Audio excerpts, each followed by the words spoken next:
Sorry, are we live still? Is that correct? We can continue on with the next session. Yeah. Okay. It's my pleasure to introduce Dr. Manish Khaitan and Dr. Sandeep Agrawal from OSSI, or Obesity Surgery Society of India, and I would request them to chair the next session and proceed as. Sandeep, the floor is for you now. Yeah, thank you, Sanjay. I'll start sharing my screen. Can you see my screen, please? Sanjay, can you see my screen? Yes, we can. Yeah, so thank you, Sanjay, again for this opportunity for the OSSI to be a part of this prestigious symposium in London. And I'm sure on behalf of OSSI President, he's there, I'm sure, and rest of the OSSI executive and the OSSI members, a big thank you to you. So I'll be having a discussion of this with the experts on prevention of complications. I mean, complications prevention start from pre-operative period, then intraoperative factors and the post-operative period. But here we're going to just discuss the technical part, the intraoperative technical points which are required to prevent complications. And let me introduce my panel here. Dr. Manish Khaitan is from Ahmedabad, India, a prolific bariatric surgeon. He's the current president of OSSI. Dr. Mufajjal Lakdawala, I'm not sure if he's there, but maybe he'll join. He's from Mumbai and he's a past president of IFSO-APC. Dr. Rajesh Khullar is from New Delhi, India, is also the past president of OSSI. Dr. Shashank Shah is from Pune, India, again a past president of OSSI. And Dr. Abhishek from Hyderabad, India, and is a young dynamic bariatric surgeon. So we have a power-packed panel here, you know. And so, Dr. Manish, you want to say something before I sort of, as the president of OSSI, would you like to say something here? Yeah, I thank you, Sanjay, that a complete session has been given to us. And OSSI has grown from leaps and bounds in the last decade. Most probably, we are the highest performing surgery country in IFSO-PAC as of now. And there are a lot of people who are there in the panel, who are outside the panel, who has done excellent work. And we are enjoying the foundation laid by Dr. Sriharan Dwarepati for obesity surgery in India. And I am too privileged to be the president of a society which I am very proud of now. And I thanks everybody who is associated and Sandeep. And I thank you again, Sanjay, for inviting OSSI and keeping OSSI in mind and giving a complete session to OSSI. And this is something good. It proves a point that we are going with time. Thank you. Thank you. Yeah, thank you, Dr. Manish. And so basically in this panel discussion, I'll start with an interesting video and, you know, take the opinion and subsequently try to discuss the 3 common complications of leak, bleeding, and stricture, and end up with an interesting video if time permits. Overall, we intend to finish the next 30 minutes to leave enough time for the Q&A. So this is a video of a sleeve gastrectomy. We have dissected off the omentum. There's a 38 French bougie along the lesser curvature, and we are firing staplers along the bougie. So it looks a bit, you know, tight, and then we fire the next stapler, and to our horror, it's sort of slipping away. The tissue is slipping away from the stapler.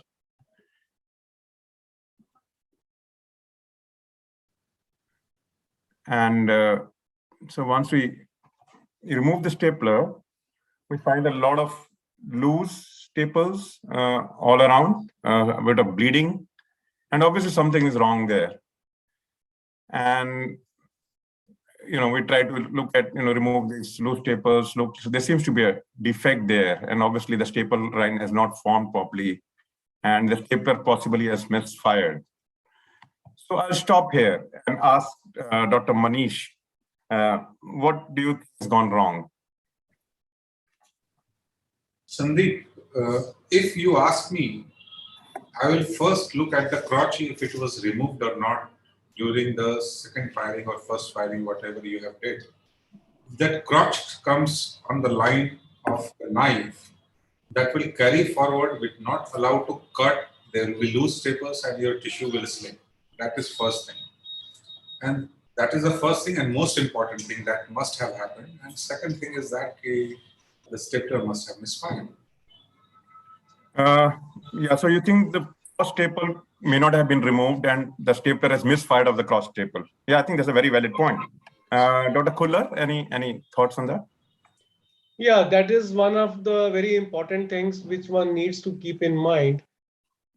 Second thing, I would say that the part of the stomach which is to be removed, that should also be held, not stretched, but held, so that when you fire the stapler, it doesn't move along with the staple line. You see, what we have seen is that if you just fire without holding the two sides of the stomach, there is a tendency of the tissue to move along with the staples. So I think the part which is to be removed should also be held without tension, but should be held. And then the firing should take place. Okay. Dr. Shah, do you think it's a tight sleeve? We are too tight against the bougie and hence the stapler is misfired? No.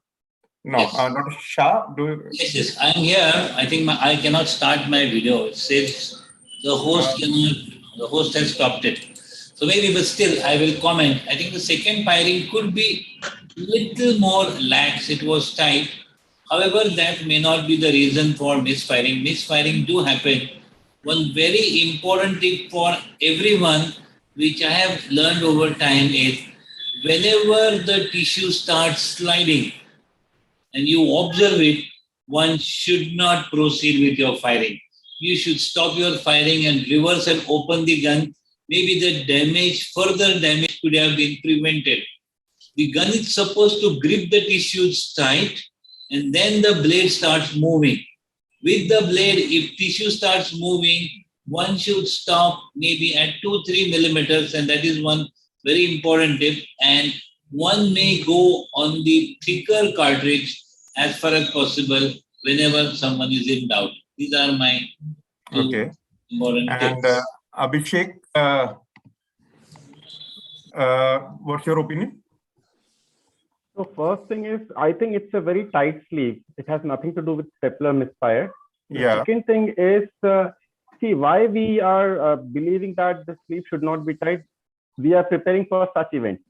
If this would have happened with a loose sleeve, we would have fired another stapler medial to the previous stapler. That could have saved a lot of time. The second thing is mechanical issues can happen with anybody. We can't justify why it happened.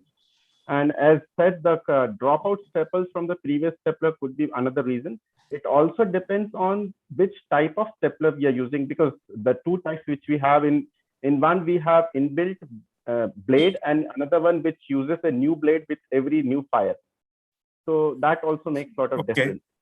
Okay, I think so. You all have well summarized, and this is a summary slide of that. Obviously, a cross staple, as Dr. Manish Khaitan and your Abhishek says, not holding the remnant stomach, as Dr. Kuller says, and maybe a too tight a sleeve, and lastly, maybe a mechanical malfunction. So I think that's what I think it summarizes this video. So let's look at the causes of staple nail leak. And these are the common causes we all know.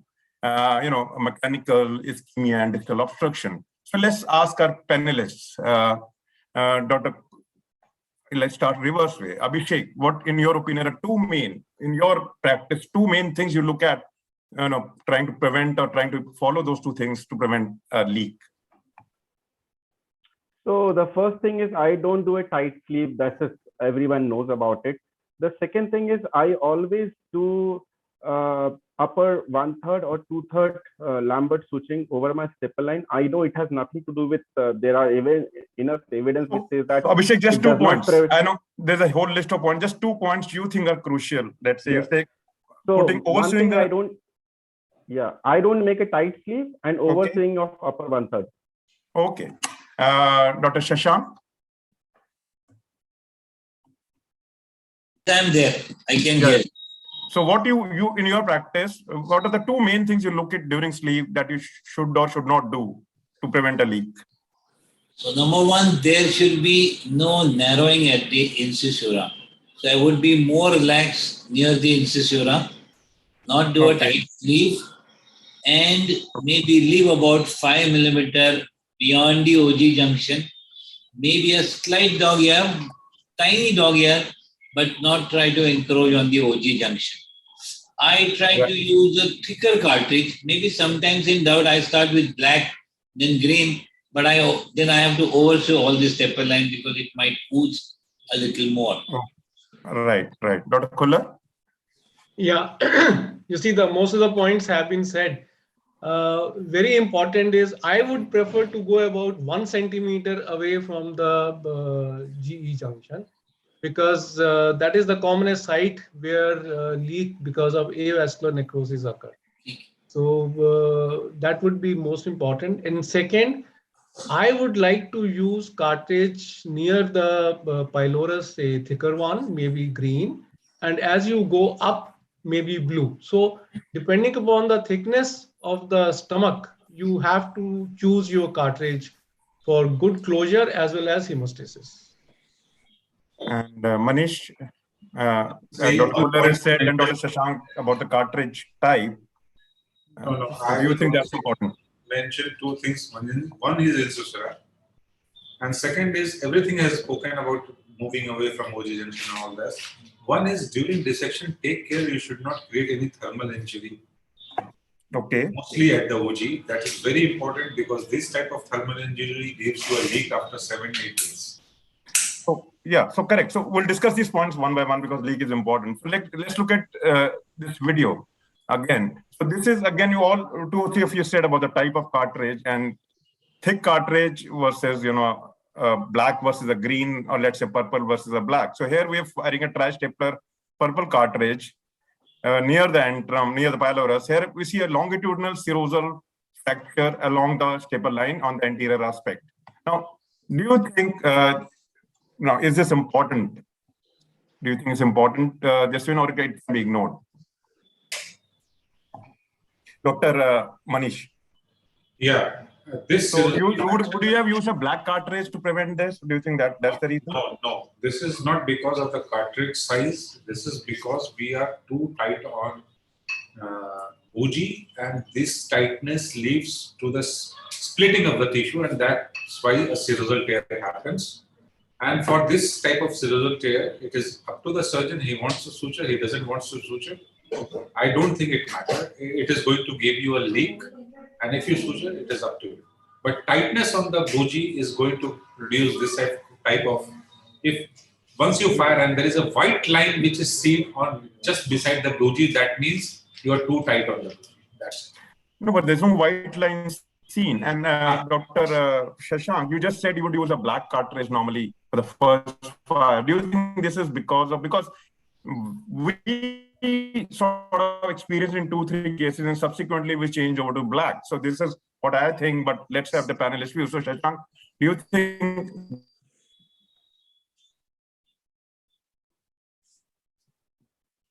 Shashank or any other panelist can take this question? I can take it. So if you are doing andrectomy in some patients who are super obese, you think that the staple closure is little hard, or you see blanching near the staple line, that is a time when I would change my first firing from green to black.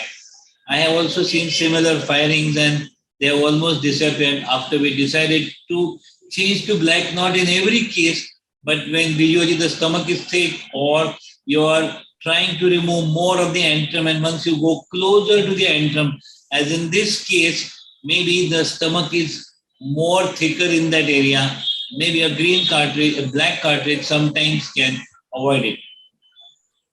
Okay. Any other panelists have a difference of opinion on that? Dr. So Kuller?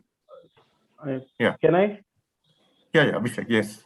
So I think the very important question which we usually ignore because we are in hurry, I always wait for at least 30 seconds before I fire my stapler.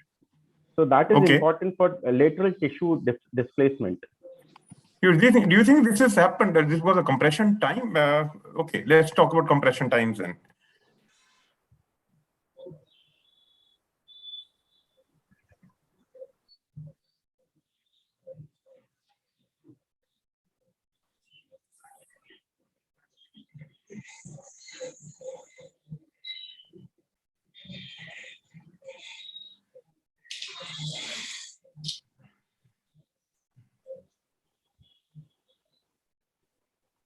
I think there is some internet connectivity issue.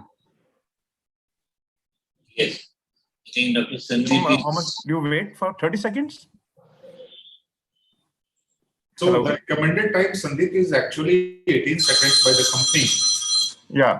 And not beyond that, because it is not going to give you any additional advantage. People can wait up to whatever time they think is good. But then keep in mind, one gun has to be used in one case. And if that is the situation, 18 seconds is the ideal time that you should wait before starting this. Dr. Kuller, how long do you wait? Does it depend on the manufacturer's advice? Yeah, or do it partly depends on the manufacturers, and partly, you see, it depends on the type of stapler you are using. If you are using tri-stapler, I think because there is distribution of fluid from medial to lateral side, and the size of the staple is different. So it makes it is logical to put compression for about at least 15 seconds, 15 to 20 seconds, to allow that movement of fluid to occur. So I think, and I prefer to use compression after every fire, for about 10 seconds after every fire. So when you're using, so after every fire, use a 10-second waiting time. So amounting to almost like half a minute, let's say. So most of us would agree, 30 seconds. Dr. Manish said something less. In fact, there was a paper earlier when I started bariatric surgery by Dr. Martin from Czech Republic saying 60 seconds is what should be done. But I think what we can summarize is that some sort of waiting time is required for tissue, the fluid to displace. And this, so this is again a study which shows that increased compression is associated with desirable outcomes, lower leak rates, improved hemostasis, and decreased leak rates. So this is what was thing. What about now? Somebody pointed out, Dr. Kuller, you said preventing of thermal injury at the angle of his. How much dissection should be done at the angle of his? Yeah. You see, my practice is to do minimal dissection at the angle of his. I do not remove the Belsey-Padda fat completely, because that also helps in vascularization of the angle of his. So there is a reason why Belsey-Padda fat is there. What else? That fat, if you are little away or just at the margin of the Belsey fat, you prevent any injury, vascular injury to the angle of his. So that prevents the leak. Okay. Any of the panelists, Shashank, Manish, you have a different opinion on that? Or do you always, I've seen some surgeons dissected entirely to get the entire fundus out. You do the same thing, or you? Even I'm not very aggressive on dissecting the Belsey-Padda fat, except for cases where you suspect fat herniation into the hiatus, or you would like to dissect the hiatus. Otherwise, I keep minimal dissected of the Belsey-Padda fat.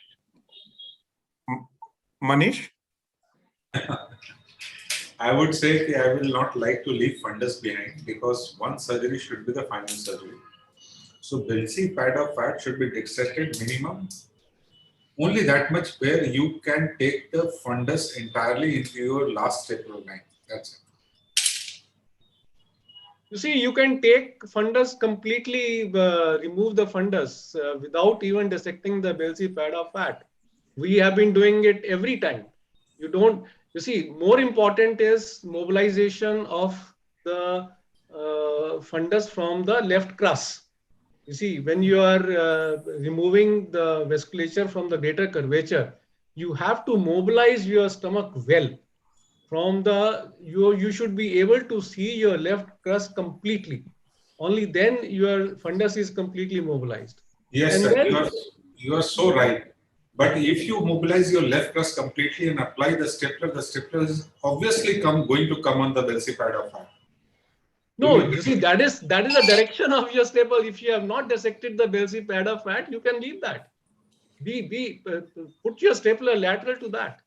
And that way you will leave at least, if not 5 millimeter, you will leave at least 6-7 millimeter or 1 centimeter of stomach to the at the junction, and that definitely prevents leak happening from the G junction.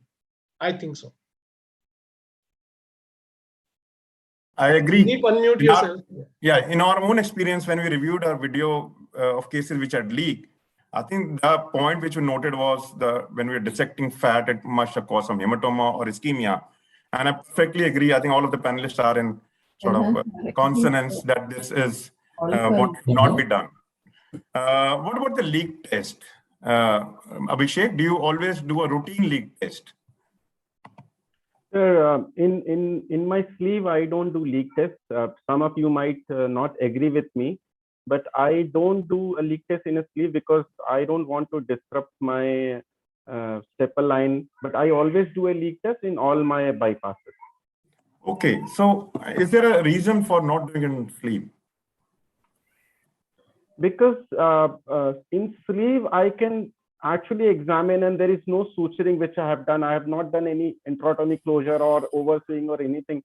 So I don't think it is of any use, because if I put a lot of pressure inside the it may increase the intraluminal pressure. This is my feeling. So I don't do a leak test in Okay, sleeve. Manish, you just saw this. Did you see this video, or should I play it again to that part? I saw it. Yeah, So, very well there. So again, this was a case of a routine sleeve finished pretty quickly, and to a surprise, giving a crucial message, part we should do this leak test. Now, once we are giving a message, Sandeep, the message should be very clear, and this is not seen by experienced surgeon. This is about everybody, even those who start bariatrics. Leak test is a must. I also don't do it. But still, I will say leak test is a must. Out of 500 cases, even if you pick one case where this is leak, and I have picked it up, I was very sure there is no leak. But that day, some surgeon was there. He wanted a leak test to be done.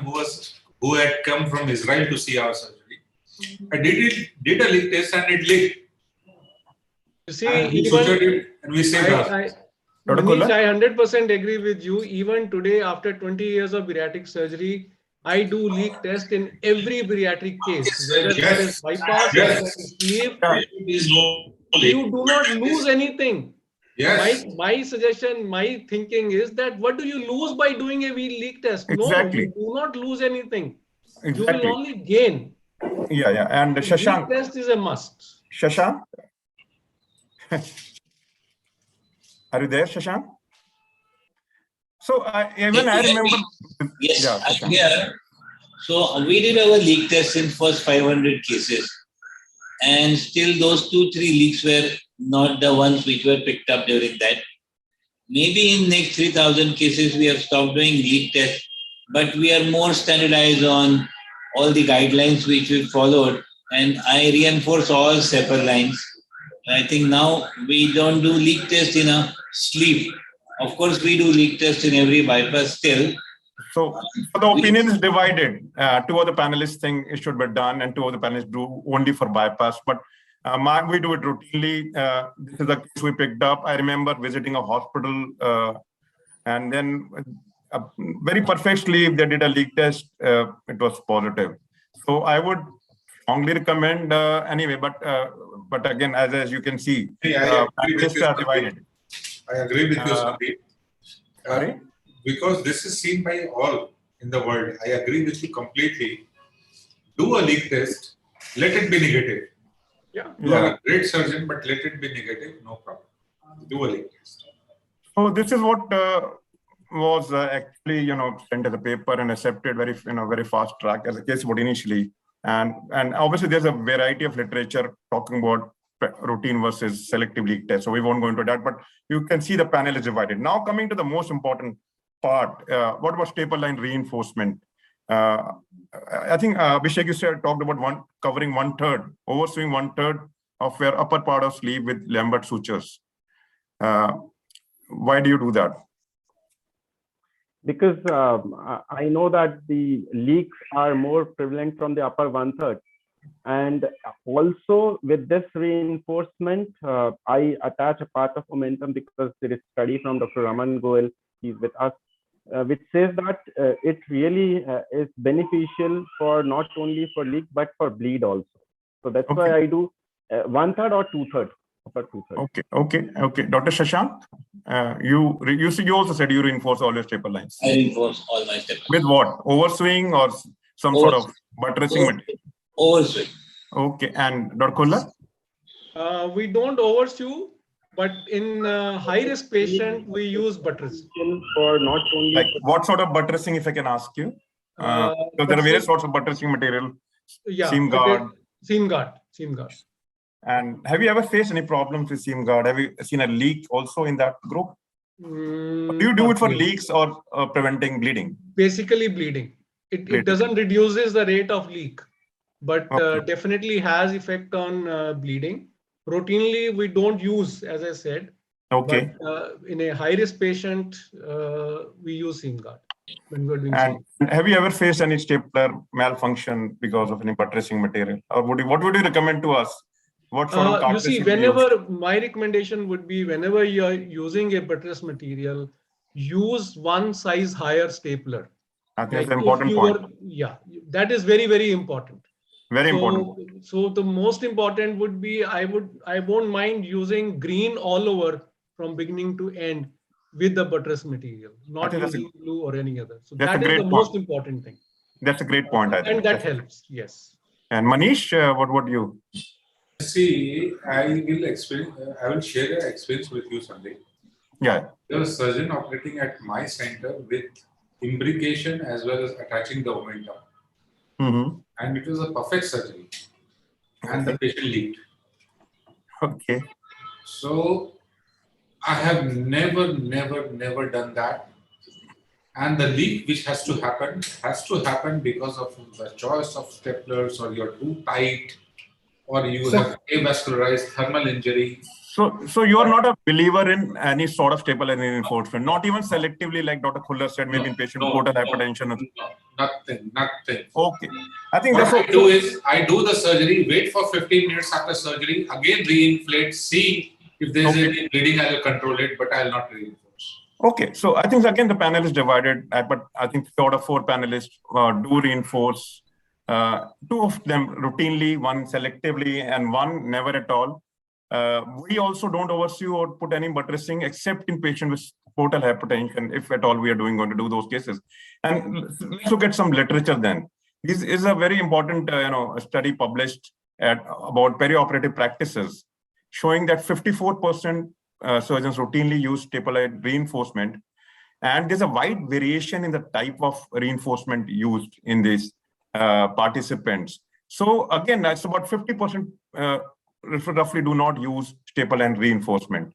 And let's look at this meta-analysis of the RCTs on this subject. There are 3 important meta-analyses which have looked at the various studies. The last one we published in 2019, which says overswing reduces leak and bleeding.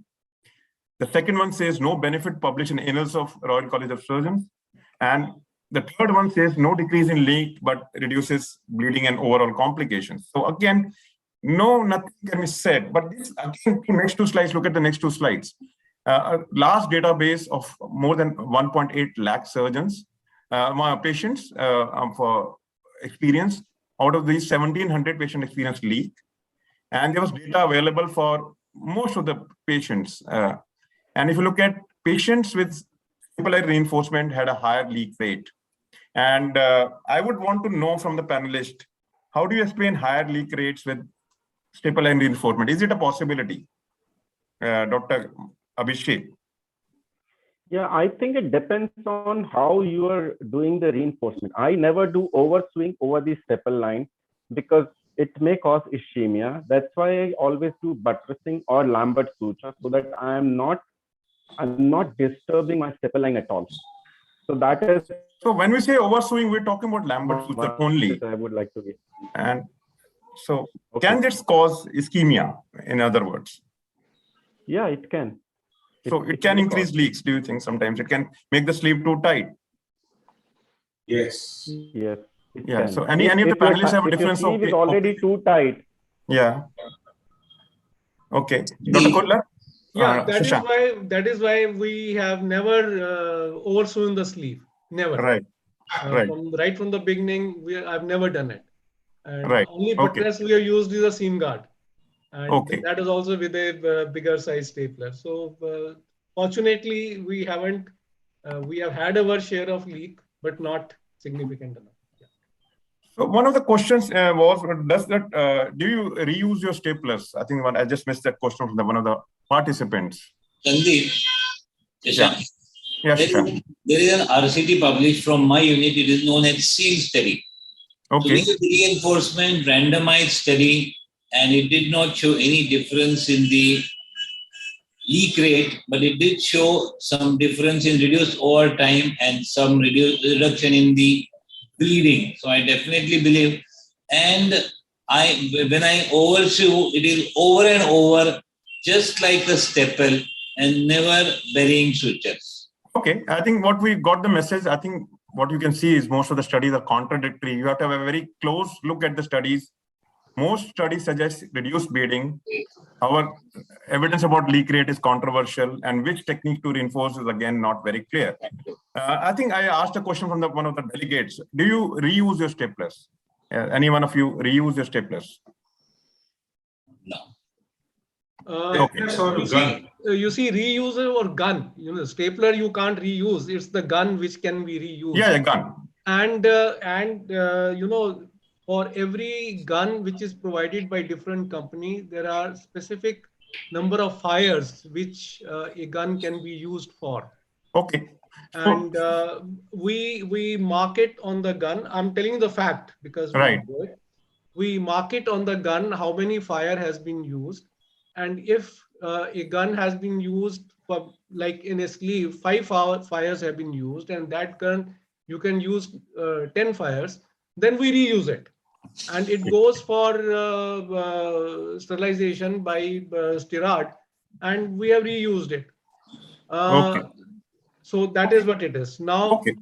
Yeah, the second, you know, the other stapler where the knife is new knife in every fire. In that case, the gun is, you know, you can use that gun for 40 fires. Right. So I don't believe that everybody is using in only one case and throwing it after 5 or 8 fires.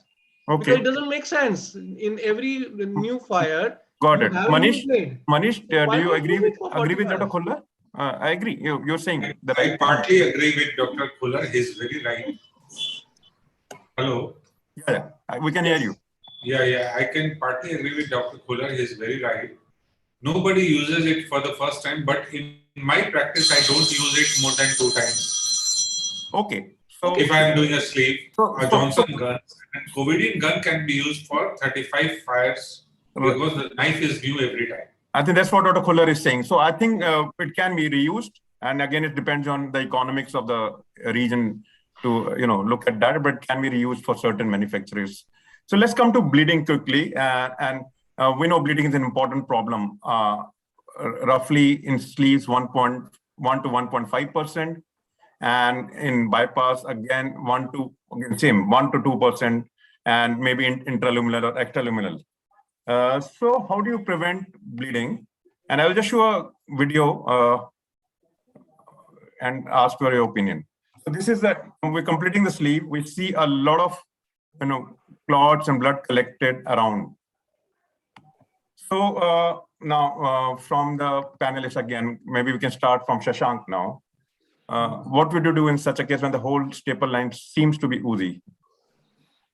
Number one, I would definitely check the blood pressure. Okay. Recheck the coagulation profile. Sometimes intraoperatively we ask for fibrinogen level. Ensure that the patient's antiplatelets are stopped for adequate time preoperatively. And then in this case, maybe the best option to stop this bleeding is going over and over the staple and ensure a secure hemostasis is achieved. Right. Dr. Khulla? Yeah, you see, but don't you think this is not an uncommon thing to have a oozy staple line sometimes at the end? Yeah, that is what I was coming to. You see, some patients we have seen, they ooze more. Yeah. Or without any reason. The blood pressure would be normal, coagulation profile is normal, heparin has been given, last night. And what we have seen, it depends the type of bleeding. We prefer to use 200 size Liga clip on the staple line as to control the bleeding from the staple line. We have Okay. used it quite often and Yeah. with good success without disturbing the staple line, because if you oversew, if you put Lambert suture, that will not help you to control the bleeding from the staple line. That will just bury the staple line, but will not control bleeding. So suturing, suture passing through the staple line can disrupt the staple line. Correct. So I feel you would use 200 clips, which I agree, and I'll show you how we tackled it. Manish? Yeah, I would also agree with Dr. Kular completely, 100%. So I'll just show you how we, sorry, he's gone back. So I'll just show you how we sort of, what I would agree. We always manage the bleeding with 200 clips. So same video, I mean, you just have to be patient, put a little gauze piece there. Maybe you can do other things meanwhile, and start using 200 clips or 300 clips, depending on what you have. This is Ligamax, because we can quickly, put clips. You just have to be patient, this thing, because it's not going to, patient not going to crash. It's let ooze all over. Yeah, yes, I agree. Sewing the staple line is an option, but I believe it can cause narrowing. It can also increase the bleeding sometimes. And it is obviously a bit of time consuming. No, Sandeep, I would like to say one thing. Sometimes this bleeding don't stop. So look, after surgery, they can cause micro abscesses. This bleeding. No, if the clip goes on, Dr. Manish, I would agree if the clip goes on to the stomach wall, but it doesn't go into the stomach wall. 200 clips. Sandeep, over and over takes hardly 2-3 minutes. It takes as much time. I take 3 minutes, 3.5 minutes. So time is not a concern. Time is not a concern. Of course, Liga clips is an easier option and it can also be used. But let me ask you one thing. Sometimes, maybe rarely, one has to go in when there is a staple line hemorrhage. What do you do at that time? Maybe panelists.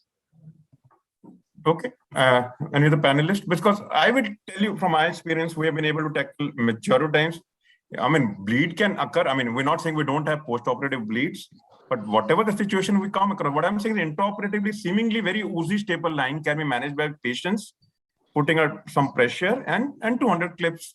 And I think would say 99% of the cases. And I would agree in a difficult case, we will sew the staple line. Yes, that's an option. Agreed completely. I agree. I will answer the question to Shashank. Okay. Shashank, now the revision case has increased for all senior surgeons like you. And once we know that even though you bury all the staple line, there may be 1 or 2 clips, and if you fire on that clip, what would happen? So we bury completely. I don't bury. I go over and over, continuously. That's agreed. Bury or over and over, you are using thread. But still, sometimes, so what we do is we dissect it properly, we look for clips, and then only fire the staplers. That we have learned from our experience. Everybody learns from their experience, so we just do that. Okay. So I think so. One of the options are here, and if you can see my second, I think important thing is to withdraw the bougie because it splints the bleeders, raise the blood pressure to a reasonable level, use clips, use oversewing, use glue or any other hemostatic material. So again, if you look at the sleeve photograph on the right, there are a number of 200 clips. Again, this was another sleeve which was very oozy. So again, multiple options are there, but the important point is to spend time on bleeding and to check it completely, because I think bleeding is now more of a problem than leak. And after bypass, any difference of opinion about using the type of cartridge for JJ or a GJ?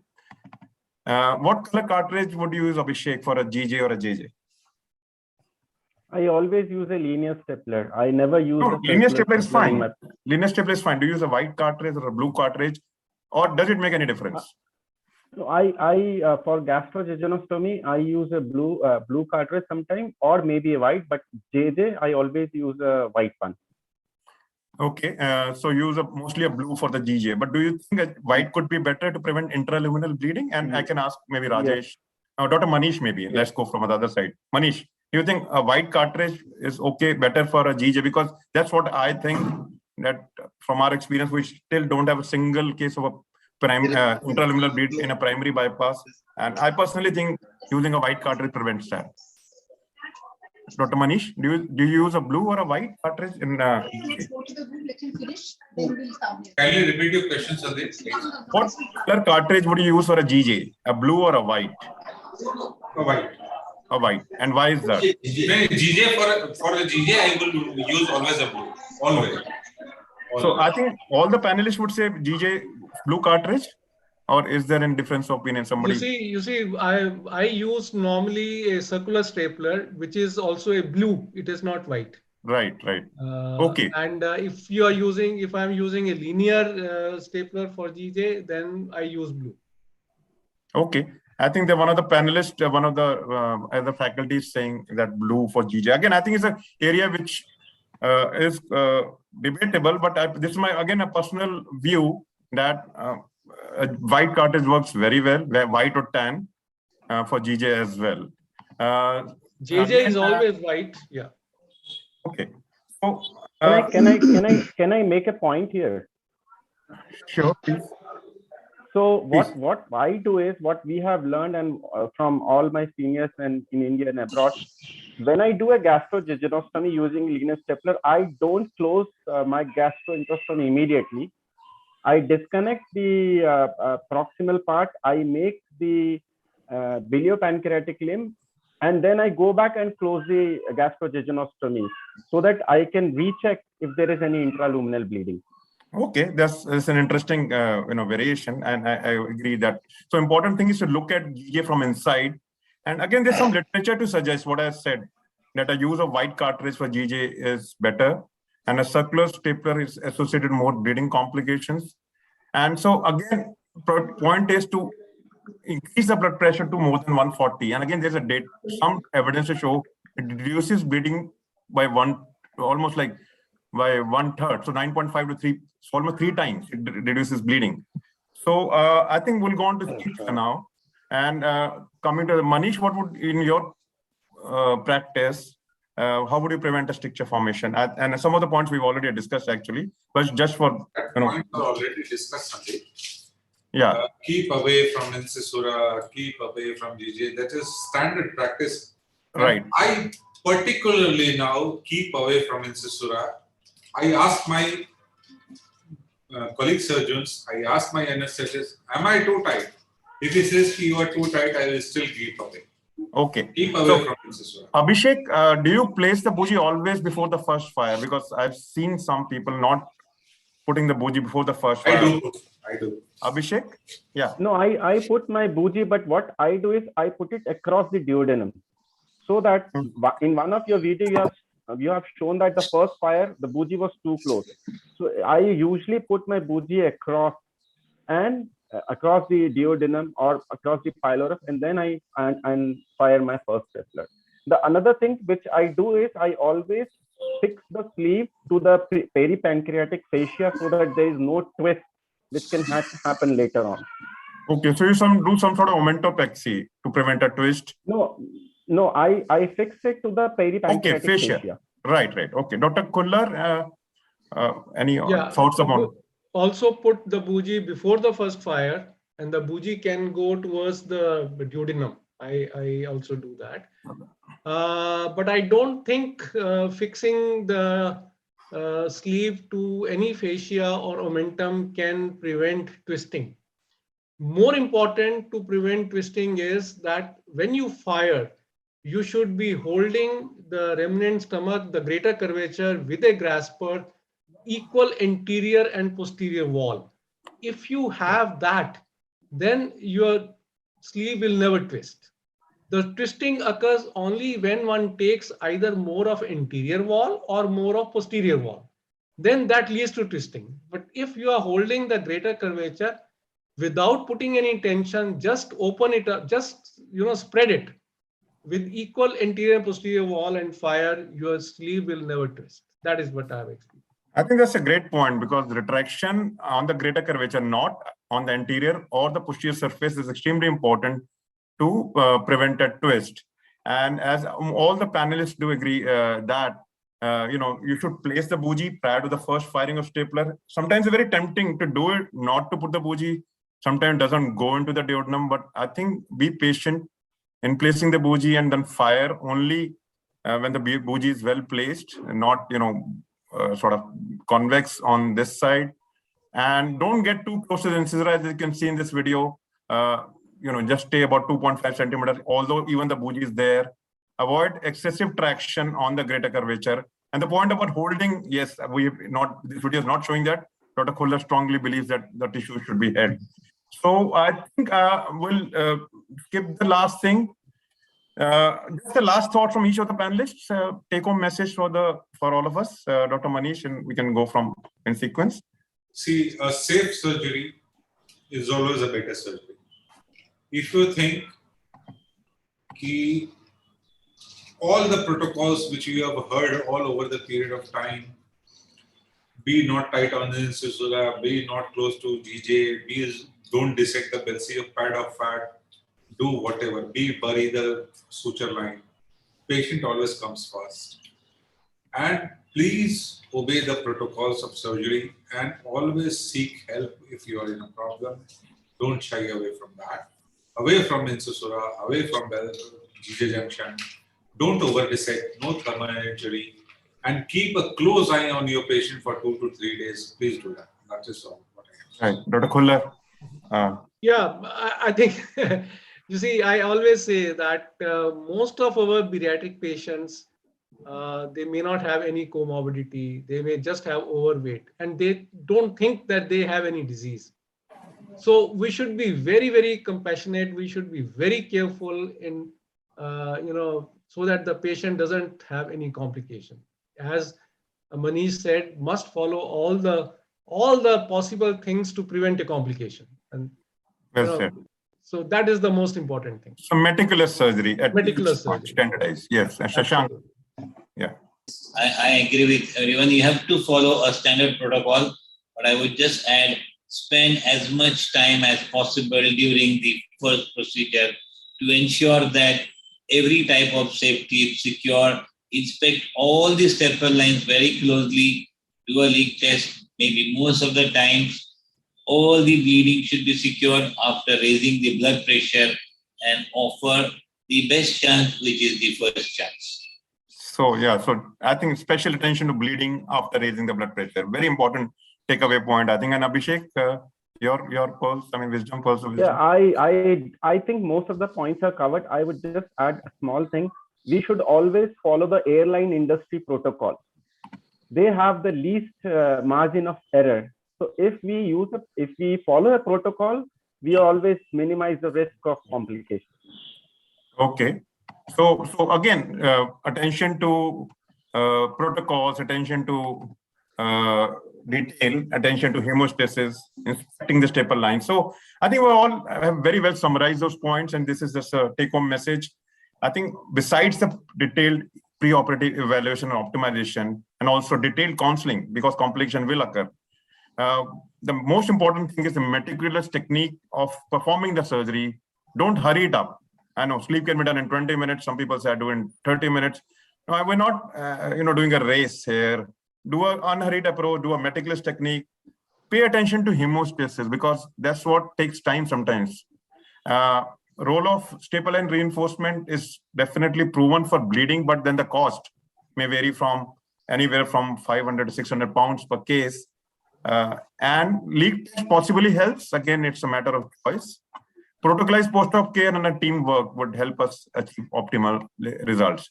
Thank you so much. And I thank my panelists, Dr. Manish Khetan, Dr. Rajesh Kolar, Dr. Shashank Shah, and Dr. Abhishek for their excellent views and enlightening us all about the prevention of complications. Thank you so much. And I invite on behalf of OSSI for this OSSICon and meeting in Bangalore. Thank you so much. Thanks. Thank you. Thank you, Sandeep. Thank you so much. Thanks. Thank you, Sandeep. You have been always excellent as always. And thank you, Sanjay, for keeping us. And I'm happy to see 16 participants from OSSI who have logged in. Thank you. Thank you very much.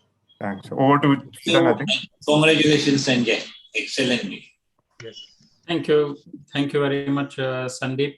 And this ends the conclusion. It's always nostalgic to hear all the colleagues from back home, India. Well, miss you all a lot and hope to see you soon. Chetan, actually, we have to meet very soon and you have to keep your promise. Definitely. Okay, and now wasting no time, I would like to introduce the chairs for the next sessions, controversies in bariatric surgery. So the first chair is a close friend back from Gujarat, closer even to home, Mahendra Narwadia. Hello, Dr. Narwadia. He leads the Asian Bariatric Service there. He's from Ahmedabad, performed tens of thousands of bariatric surgery and procedure. He obviously is well renowned. He holds prestigious positions in national bodies, OSSIs and other national bodies in India. Has numerous publications to his credit. So welcome, Dr. Narwadia. Thank you. Thank you. Next chair, I would like to introduce Dr. Nandakishore Dukipati. I can see him there. Yes, welcome. Again, as I think Sandeep rightly mentioned, one of the young budding bariatric surgeons from India. Welcome, Nandakishore. He's a clinical director at KIMS Live Life Center. He is also a managing director at Live Life Hospital and as a diplomat of American Board. Welcome. I think we also were expected to see Dr. Aparna. I can't see her on panel, but I'll introduce her just in case she joins. She's from Mumbai. She's not coming, General. Yeah, so I'll leave it then if she's not joining. But yeah, thank you very much. As stage is yours, Dr. Narwadia and Dr. Dukipati. Thank you. Thank you, Chetan.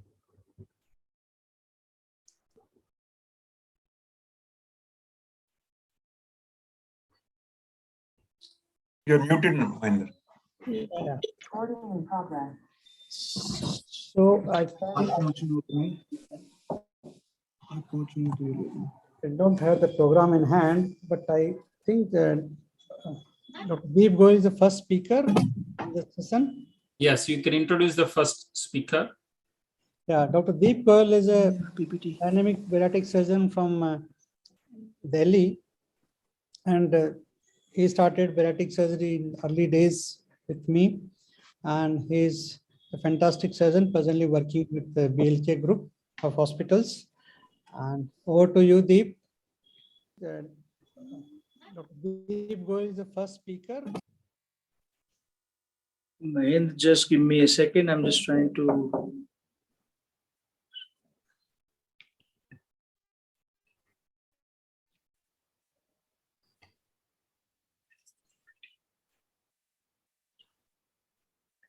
Yeah, Dr. Deep Goel is a dynamic bariatric surgeon from Delhi, and he started bariatric surgery in early days. I'm not able to project my slides. Fantastic surgeon presently working with the BLK group and the hospitals. You can have him. Over to you, Deep. Dr. Deep Goel is the first speaker. Is it visible? Just give me a second. I'm just trying we can to see it. If it's visible, Deep, can you close down your Hublot platform? You can't keep both together.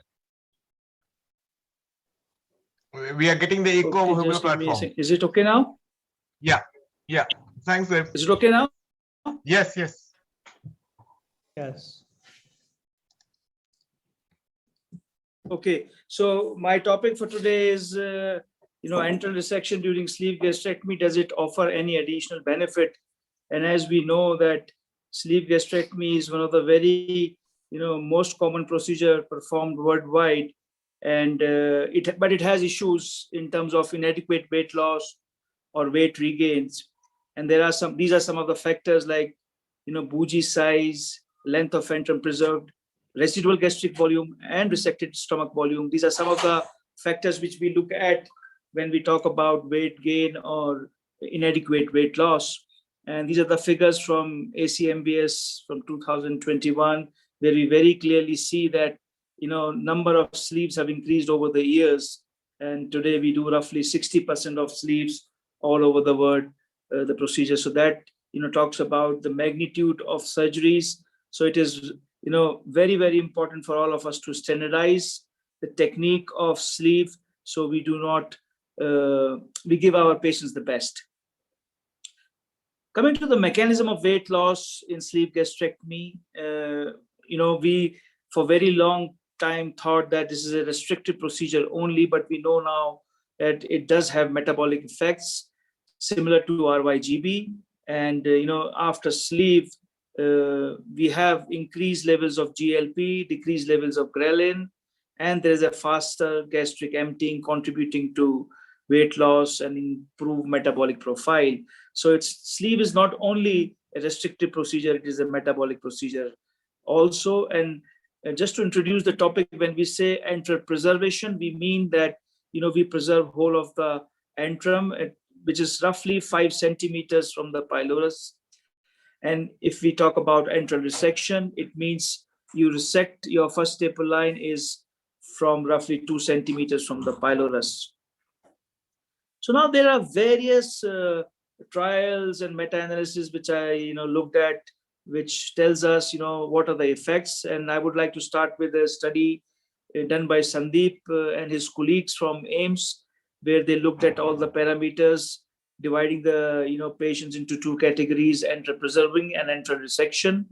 And what they found is that the mean percentage of the gastric emptying was almost similar in both the groups. There was no statistical differences, and also similarly gastric emptying time.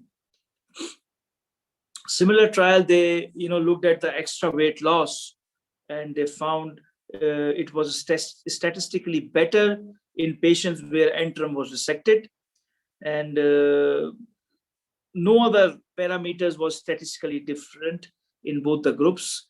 As I had said before, only the loss of weight, especially in the early period. Also in comorbidities, when they looked at people who went off medication or decreased dosage, they found in both the groups they were quite similar. There was no statistical difference in both the groups. Similarly for GERD, there was no statistical difference, though it was supposed to be slightly better in patients where antrum was resected. Score was better, but not significant statistically. This is another randomized control trial where they it's basically a analysis, meta-analysis, where they looked at 9 RCTs, and there were around 500 cases of antral resection and around 400 cases of antrum preservation. And they found that there is again that superior weight loss in short term in cases where antrum was resected, but by the time in 1 year there was no significant difference in both groups in terms of weight loss. Also in terms of GERD, there was no difference in both groups. Another prospective randomized study, where they looked at 2 groups, and they found that in 3rd month of post-operatively, there was a significant difference in weight loss among the 2 groups, but this did not sustain over a period of 2 years. Another trial where they 127 patients, and they found that both techniques resulted in significant weight loss, and they both are safe, and there is no difference in complications, but obviously they said larger studies are required. Same trial, they found that there's no difference in the staple line leak if the sleeve was tighter or lesser volume. Also, there's a lot of controversy whether the residual gastric volume or the resected stomach volume, which plays important part in weight loss. The final word is not been said, but there are conflicting evidence in literature, and there's a systemic review done by Sandeep again, and they again said that lower residual gastric volume after sleeve gastrectomy is likely to result in improved weight loss, but it was not clinically significant. And rest of the parameters did not differ in both the groups. Prospective study of 100 patients, they very, very clearly says that antral resection safely potentiates the restrictive effect achieved by sleeve gastrectomy and may result in greater and better maintained weight loss without increasing the complication rate. So again and again, all these trials are showing that probably short-term weight loss is more without affecting the complications rate. This is another systemic review where 6 RCTs having 619 patients, they demonstrated that an improved weight loss with anterior antral resection, the evidence was of moderate to low quality, and there was no evidence, difference in the rate of any of the complications, whether it's a staple line leak or post-operative GERD. But again, the evidence was of very low quality. Another prospective study done by Robert, and they say that they were looking at the residual gastric volume in small size sleeve and also in a without a small size sleeve, and volume differed largely. In a small size sleeve it was 133 plus minus 7 ml, and in a large size sleeve it was 264. So around, it's almost a double volume. And also there was a clinical significant extra weight loss in small sleeves as compared to large sleeves. So again, saying that probably sleeve size has an effect on weight loss only. So this is another prospective trial saying the same thing, that both the procedures are almost equal as far as extra weight loss is concerned and comorbidity resolution is concerned. If you look at the volume of the resected stomach, a lot of studies have said that they probably are a better predictor in terms of weight loss after sleeve gastrectomy. And this study demonstrates that at the end of 1 year, if you have a more volume in the resected stomach, probably extra weight loss is more at 1 year. But again, this is a low evidence.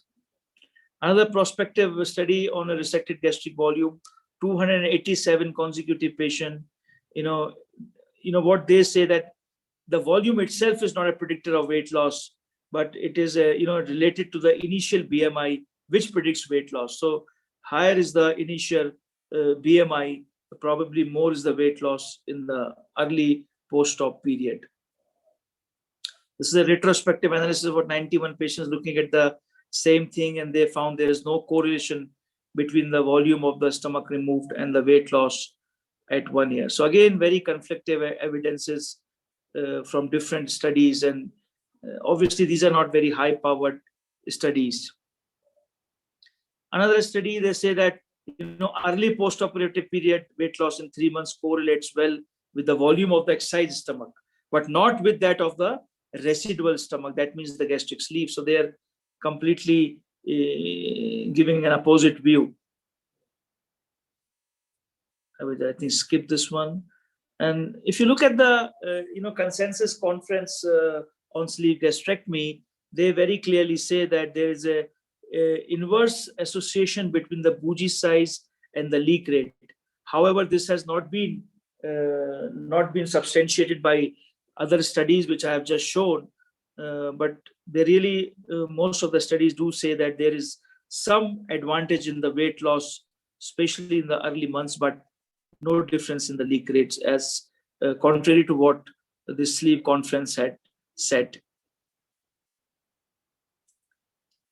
Another studies, meta-analysis systematic review, where 11 studies containing 6,000 patients, and they very clearly say that if you use thinner diameter bougie, it is more effective in weight loss and did not increase the risk of complications. Again, telling us contrary to the consensus statement. As we were talking about the weight regain, important question: does dilatation of sleeve happen? Is it a reality or myth? We know that sleeve dilatation occurs, and it occurs in more than 50% of the patients. And it was not necessarily linked to the increase in the daily calorie intake and insufficient weight loss during the first 18 months of the following surgery. If you do a small sleeve, I think the at the baseline, if you see there is a small sleeve and the volume is small, then you will obviously see a dilatation of the sleeve as per the definition, because we know that increase of at least 25% of the total gastric volume is considered as a sleeve dilatation. So smaller is the sleeve, more chances of having a dilatation, but you may not see the weight regain in these patients. So to summarize, I would say that antral resection leads to more profound weight loss, at least in the early post-op period. And residual gastric volume is a better predictor of weight loss rather than volume of the resected stomach in short term. Entrectomy does not lead to increased complications in terms of GRD, staple line leak, or staple line bleed. And we still do not have high-powered studies to really confirm or deny the advantages or disadvantages of entrectomy in larger population. I think I would finish with this, and I am open to any questions. Very good presentation, Deep. Have you found any place where the incidence of anemia increases with entrectomy? Any study which you came across? I could not lay my hands on any of such kind of studies, Mahinder. So I'd like to add to that. I think we actually do the resection, pretty aggressive antral resection around a centimeter away from the pylorus. We are noticing a pretty decent incidence of iron deficiency in these patients, so which requires aggressive supplementation, sometimes even intravenous supplementation of these patients. I think that's what we're noticing. Yes, and I agree with the first study where you did notice like a lot of aggressive weight loss in the patients with antral resection, and also we are seeing a reduced amount of de novo reflux. Where the international numbers stand at 14 to 16%, we're at a 4% of de novo reflux. And most importantly, when you resect the antrum, in my personal experience, we have done around like probably a couple of thousands of sleeves with very close to the antrum, and which shows that the post-operative weight regain in this cohort is much lesser compared to the ones where the antrum was left intact. That's just my personal take. Yeah, at the cost of anemia and injectable ions. See, even I used to do that in early days, but when I found that anemia is a major problem, most of the time they need injectable supplement, I stopped doing antral resection, and I did not find any difference in the weight loss on the long term. But we do not mind the 2 points. One is that I'm slightly confused and I could not find a definitive answer in the literature. But whether by removing the antrum, are we increasing the gastric emptying time, or it is not making any difference to the gastric emptying time? Intrinsic factor deficiency, which causes anemia, not the volume size or early. No, I'm not. I'm just asking a question. I'm not commenting on the anemia because I did not find any literature, so I would not comment on that. But I'm just asking a question, to the panelists that what is their opinion whether. I'll take that. Actually, what I've noticed is there's one interesting video. They've done a scanning after the postprandial while the food is being ingested in a post-sleeve patient, where the food is being actually radio marked and being followed through. Where the antrum was left intact, the food was actually churning and going backwards towards the hiatus again. So if I have to answer that question based on that particular one, I would say the retained antrum would increase. Rather, if you remove the antrum, the transit time is reduced. The food empties faster. I think that's Absolutely. what can I make a point? Our study, we did study the gastric emptying time, and it showed faster emptying with, as Dr. Nandkishore says, faster emptying with antrum resection. So that's the proof. I mean, not clinically significant. So, but it was not clinically significant. Obviously, we don't know. I mean, it's still early days, I think. I would not really comment on the significance of that. But maybe it decreases reflux, maybe. Right, it does decrease the reflux. I think let's go to the next. So it's common sense. If the gastric emptying time is more, it's a rapid gastric emptying time. So obviously, probably the reflux chances are going to be less and better metabolic response. Right, makes sense. Let's move to the next.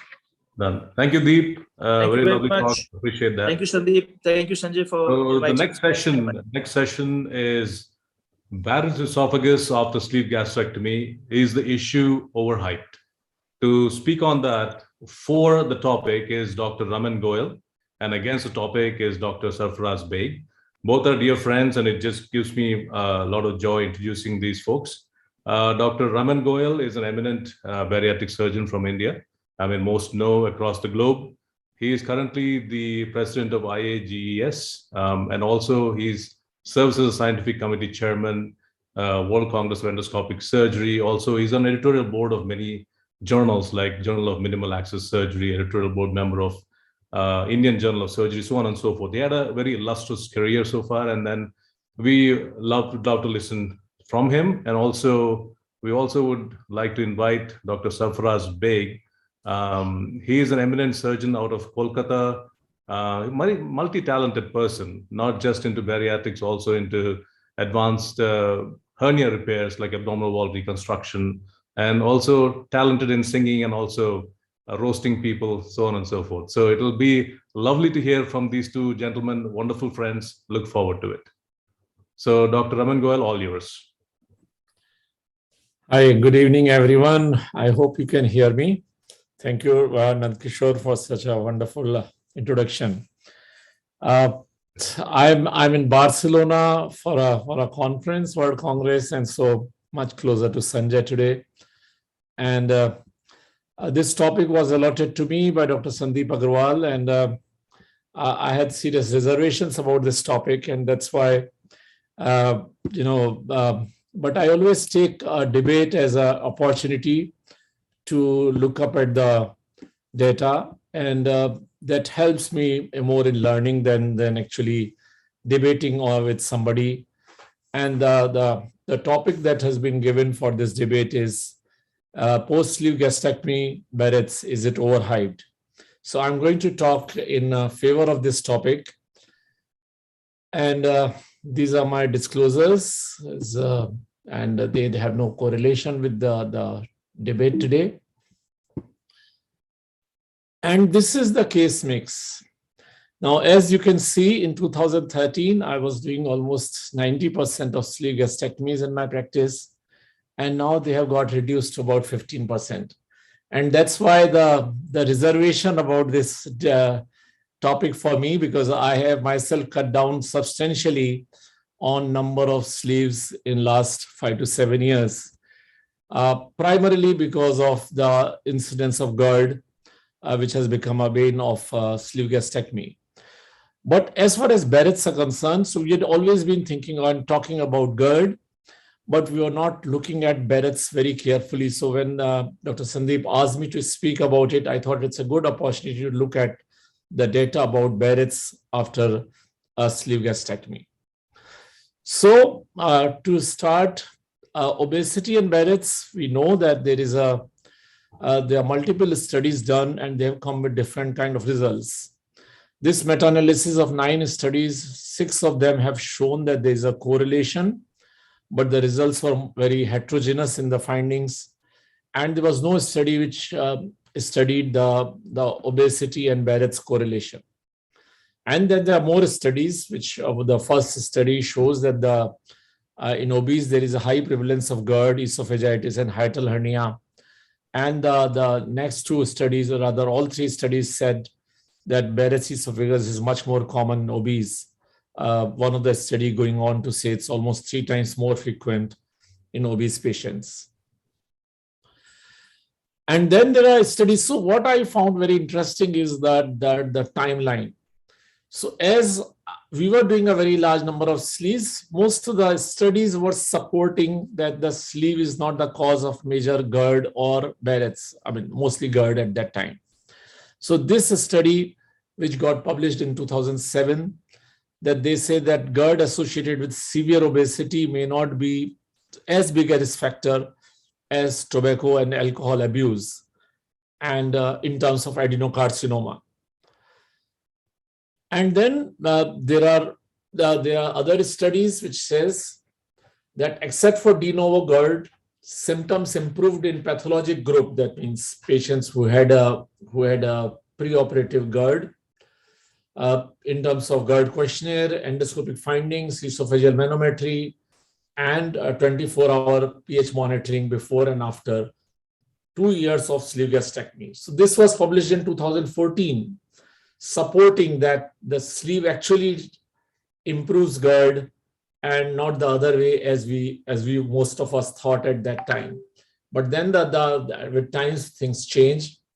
And then this study, which was published in 2015, said that if you do a routine hiatal repair with sleeve, it actually leads to reduced post-op GERD.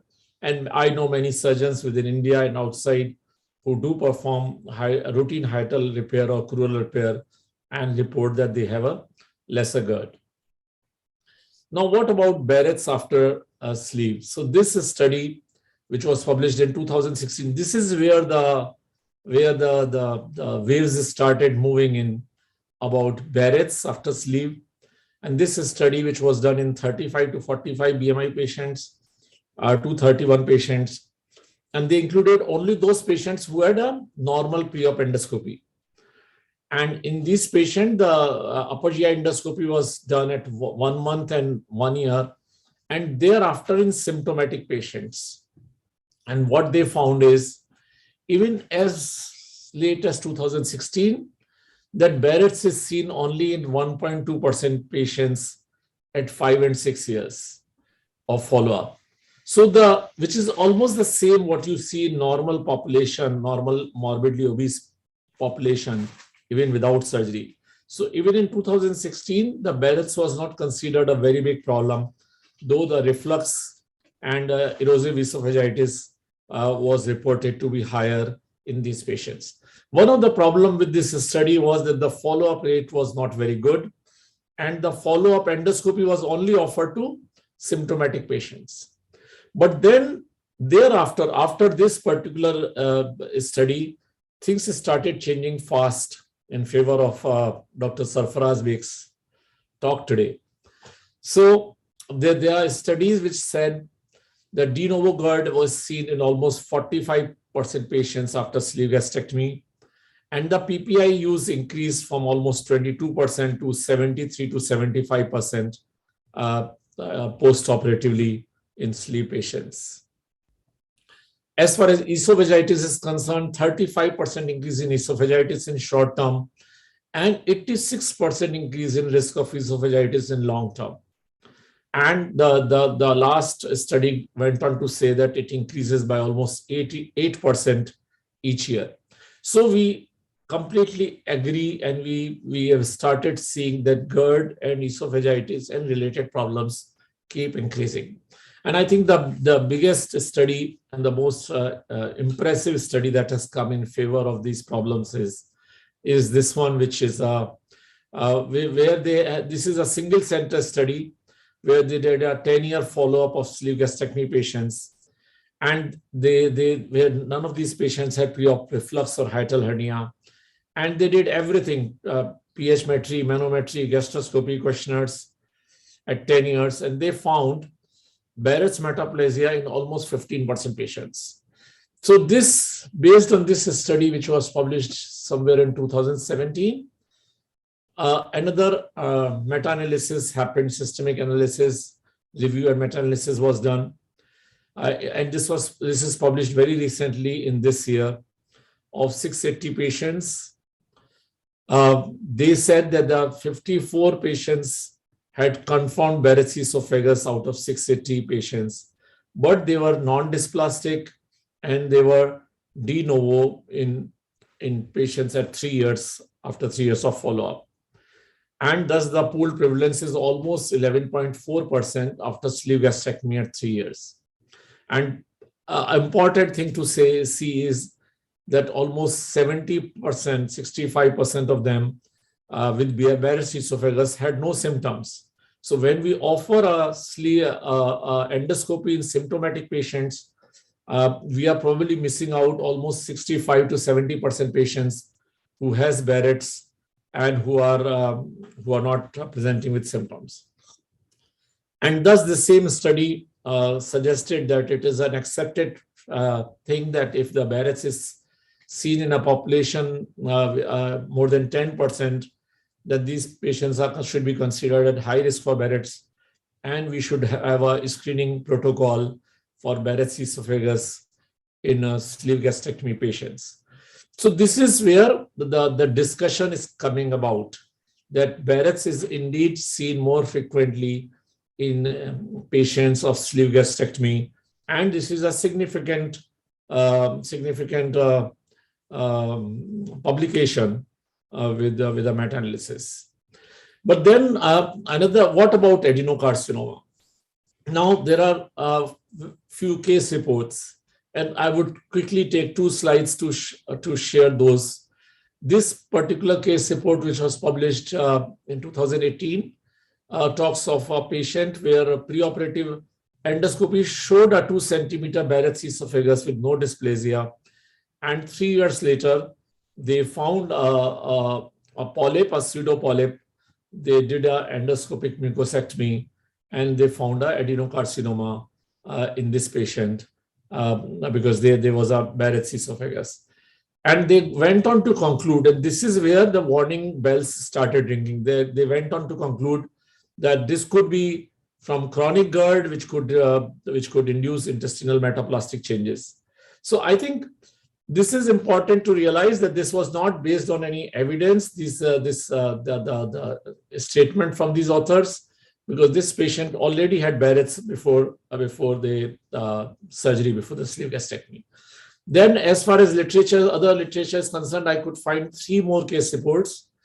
One is in a patient where a sleeve gastrectomy was done, and 4 months later they found a Barrett's. And in this patient, preoperative endoscopy was not done. In another patient at 2.5 years after sleeve gastrectomy, again without a preoperative upper GI endoscopy. And the only case report which talks about adenocarcinoma in a patient which is like a de novo adenocarcinoma was this, where the preoperative endoscopy was done, which was normal, and at 5 years they found a esophageal adenocarcinoma. So friends, though the Barrett's numbers are going up, the reported adenocarcinoma rates are less or practically not there. And now, what is the risk of esophageal adenocarcinoma in Barrett's? How real it is? Barrett's esophagus, as you know, is a columnar metaplasia of lower esophagus. Incidence rate for adenocarcinoma in Barrett's esophagus is about 1.2 cases per 1,000 person years. If a patient with Barrett's esophagus has low-grade dysplasia, then the incidence rate for adenocarcinoma is almost 5.1 cases per 1,000 years. While in Barrett's without dysplasia, it's only about 1 case per 1,000 person years. So if the dysplasia is not there, possibility of adenocarcinoma is significantly less. 1 second, something is, yeah. Now, what about risk of adenocarcinoma in Barrett's? This is a study, a meta-analysis of 57 studies, 11,000 patients with almost 58,000 patient years of follow-up. And they found the pooled annual incidence of esophageal adenocarcinoma was 0.33%. And in this study, they found 56 incident cases of adenocarcinoma. This is overall. But they also found that there are about 700 deaths from unrelated causes. So adenocarcinoma, though it is seen in Barrett's in about 0.33% patients, still the unrelated deaths for other reasons is substantially more. And in 16 studies, which actually mentions a short segment Barrett's, the annual incidence of adenocarcinoma was only about 0.19%. So what can be done? We now know that Barrett's is indeed happening after a sleeve gastrectomy. In a publication by Michel Gainier, he mentioned that in the consensus meet, almost 94.5% surgeons said that Barrett's esophagus should be a contraindication for sleeve gastrectomy. But Barrett's is seen in only about 1% patients, severely obese patients, so 99% will qualify. So automatically Barrett's, pre-existing Barrett should be an exclusion criteria for sleeve gastrectomy. But the problem is, in the consensus meeting thereafter, only 45% surgeons agreed for a mandatory endoscopy before surgery. So do we ask a patient that tell us whether you have a Barrett's and then we will exclude? So first we should start doing endoscopy on all these patients, exclude those who have Barrett's, and then we will find the real incidence of Barrett's in post-operative cases. And then Michel Gagnier goes on to say that in 25 years of doing DS with over 1 lakh or 100,000 patients, there has been no report of esophageal adenocarcinoma. This is where the sleeve is a part of DS, as we all know.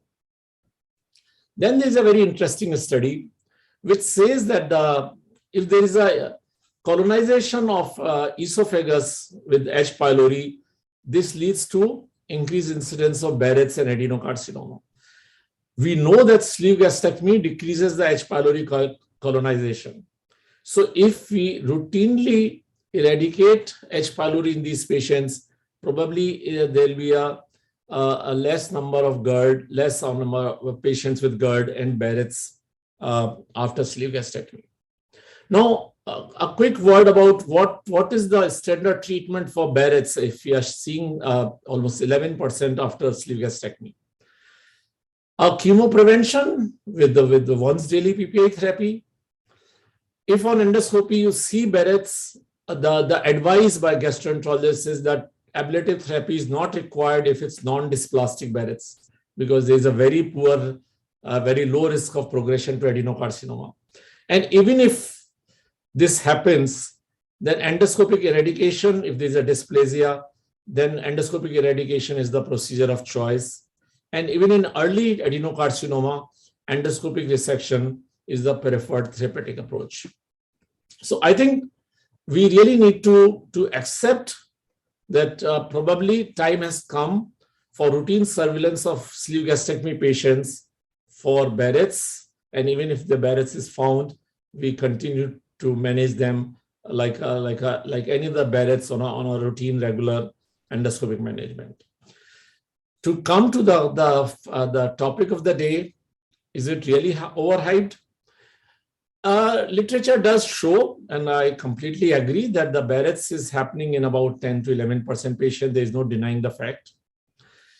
There is no established de novo adenocarcinoma after sleeve gastrectomy except one case report, while 25 years of doing duodenal switch with sleeve gastrectomy has not produced any cases of adenocarcinoma. Even in non-bariatric patients, management of Bariatric esophagus is surveillance endoscopy.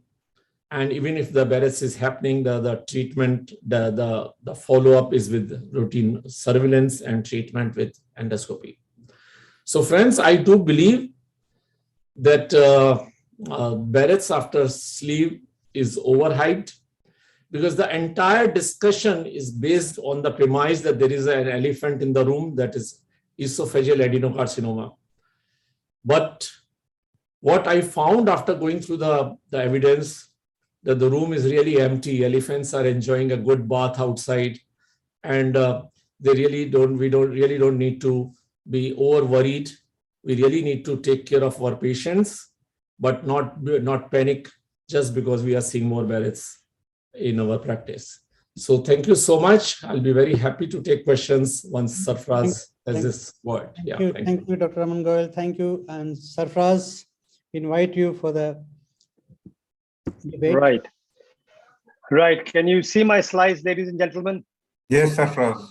Yes. Yeah, so Dr. Raman Goyal has already done my entire job. I just erased all the slides that I had made because he presented everything about this. It was a single surgeon conference and consensus on Barrett's esophagus after sleeve. Well done, Dr. Raman Goyal. I have been asked to talk about Barrett's esophagus after sleeve gastrectomy. The issue is overhyped. I'll also look at the language of this statement as well as the evidence that I'm going to provide. My first disclosure is I want to actually lose this debate, because for the sake of the bariatric surgical community, for God's sake, we surgeons are not producing cancers. I mean, we are not that good. Sleeve gastrectomy and GERD. If we look at the literature way back from 2011, when sleeve gastrectomy was gaining momentum, there was a study by Chu et al. Which suggested out of 15 studies, some studies showed higher rates of reflux, 7 showed improvement, 4 were irrelevant. So we were not sure whether a sleeve gastrectomy was refluxogenic, but we have come a long way. There was suspicion that yes, it is happening. There are many studies which showed it's a refluxogenic surgery. What was important to note was patients who were subjected to sleeve gastrectomy and who did not have GERD or reflux on symptomatology, out of them, approximately 20% and more were reported by Jack Himpens in 2010 in a follow-up of more than 6+ years in 53 patients, as well as Boza, and he reported 26.7%. So about 1/5 to 1/4 of patients were developing reflux who did not have it. So it did bring us to an understanding that sleeve gastrectomy is a refluxogenic operation. And in this paper published in 2017, they looked at the DeMister scores and 24-hour pH-metry and found that they were much higher after the sleeve gastrectomy. Thereby, there is no, leaving no doubt that physiologically, there are mechanisms that are happening which are predisposing to GERD. Why? Plenty of reasons being forwarded. A, there's a higher intragastric pressure. There could be intrathoracic migration of sleeve because it is being converted into a tube with the mucocrural depletion that is leading to the sliding of the sleeve into the thorax. There could be weight regain, and that can contribute incisal stenosis. So plenty of factors that have been placed why it's refluxogenic, but that's not the topic of mine to discuss. What I want to establish first is that there should not be any doubt between any one of us, of surgeons who do sleeve gastrectomy, that it is indeed a refluxogenic operation. What is therefore not a surprise is if there is a reflux, there could be Barrett's and dysplasia, and adenocarcinoma may be on the way. It's nothing to be very surprised about. Of course, we have been surprised because we just saw it being published in the last 4 years. And why not? Because we have been practicing sleeve in only the last 1 or 1.5 decades. So it was evident that we would be able to see something like this only after some time that sleeve had gained momentum. So a very important paper by Professor Genco in Italy showed that in 110 patients at the end of 5 years, they picked up Barrett's metaplasia and 17.2%, close to 1/5 of the patients. And similarly, this group from Austria, Gerard Prager group and Felsenreich, they reported 15% at the end of 10+ years.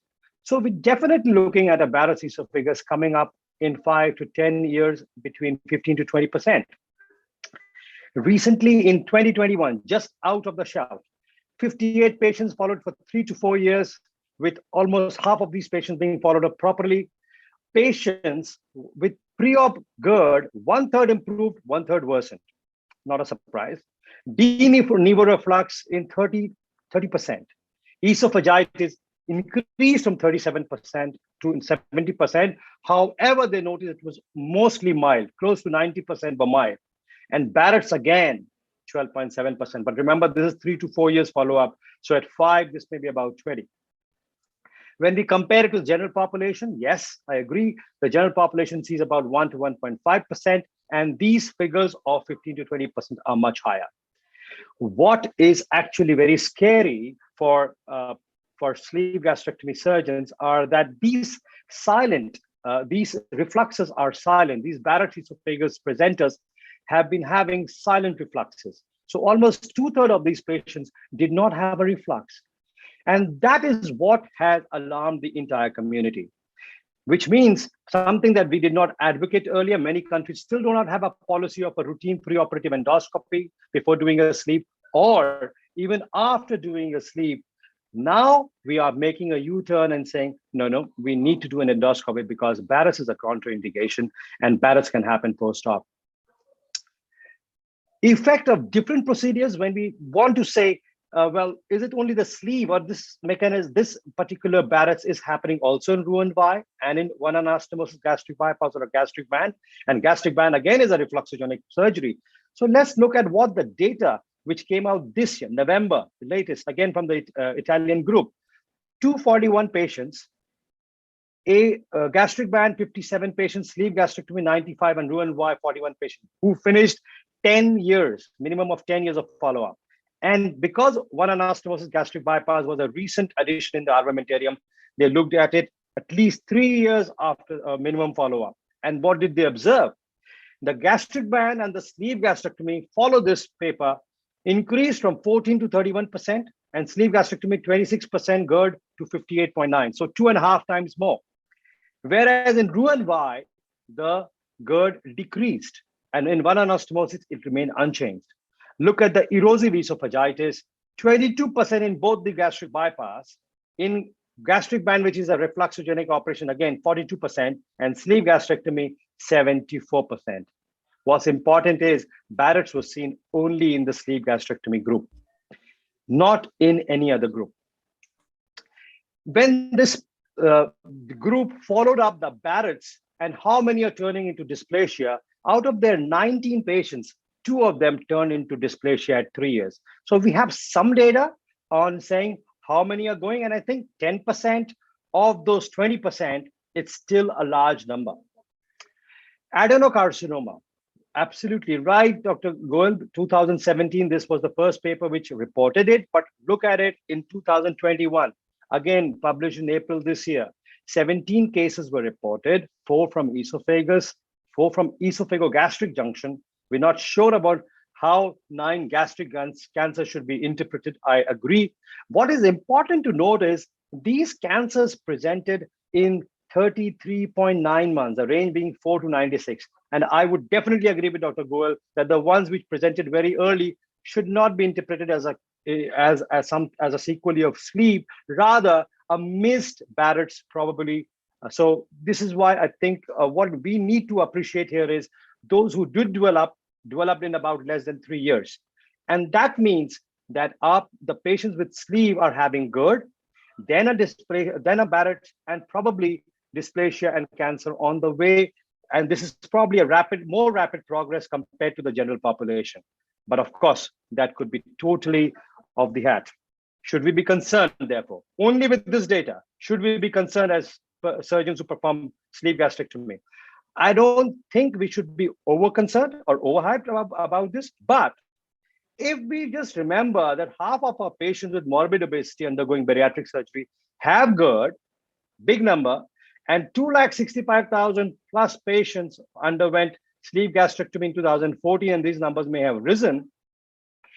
What are we talking about? We are talking about huge numbers. 20% of these are going to have Barrett's, that's what we are saying at 5 years, and about 10% of these are going to have dysplasia. And maybe another 10% of these are going to have cancers. We are still looking at very large numbers, ladies and gentlemen.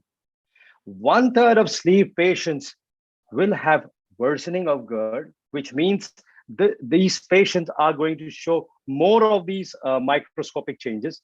1/4 patients develop de novo GERD. So look at the volumes that we're talking about now, and 20% of the sleeve gastrectomy developing Barrett's. So when we club all of this together, what do we see? Huge numbers, huge numbers. Even if a tiny proportion of what we are talking about are proceeding to pre-cancer and cancer, it's a major problem. Mean time of cancer after sleeve is 30 months, as I showed you, and most sleeve gastrectomy patients are young. So we need to be careful again. And to add woe to our misery is we do not have a clear-cut policy. And I am absolutely in agreement with Dr. Goel on this, that if we can change our practice, we may alter the outcome. There's no clear-cut policy, but what happens if we see a patient with obesity with hiatus hernia or GERD, a Roux-en-Y, or a sleeve? Some surgeons do a sleeve with hiatoplasty and chloroplasty, and some do not. There's no clear-cut policy for PPI after this. And majority of the surgeons do not offer either upper GI endoscopy routinely before and after sleeve gastrectomy. And knowing that Barrett's esophagus is happening in silent refluxes, I think we should, and that's what is being said. And in my opinion, if this is not a matter of concern, then what is? There is no point and no time to bury our head in the sand, ladies and gentlemen. This is a time to appreciate that there is a problem and we need to just pay attention. It is not a huge problem in terms of proportion, but in terms of numbers, considering we are doing large number of sleeves, it's still a big problem. So coming back to the question, Chairperson, sir, ladies and gentlemen, is the Barrett's esophagitis after the sleeve gastrectomy, is the issue overhyped, against, or for? Well, I'll just paste this slide and tell you, Dr. Sanjay Agrawal was very, very clever in putting this statement.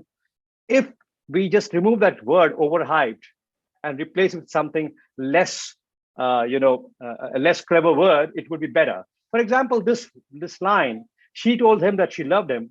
If you just put in only, in different places, they mean differently.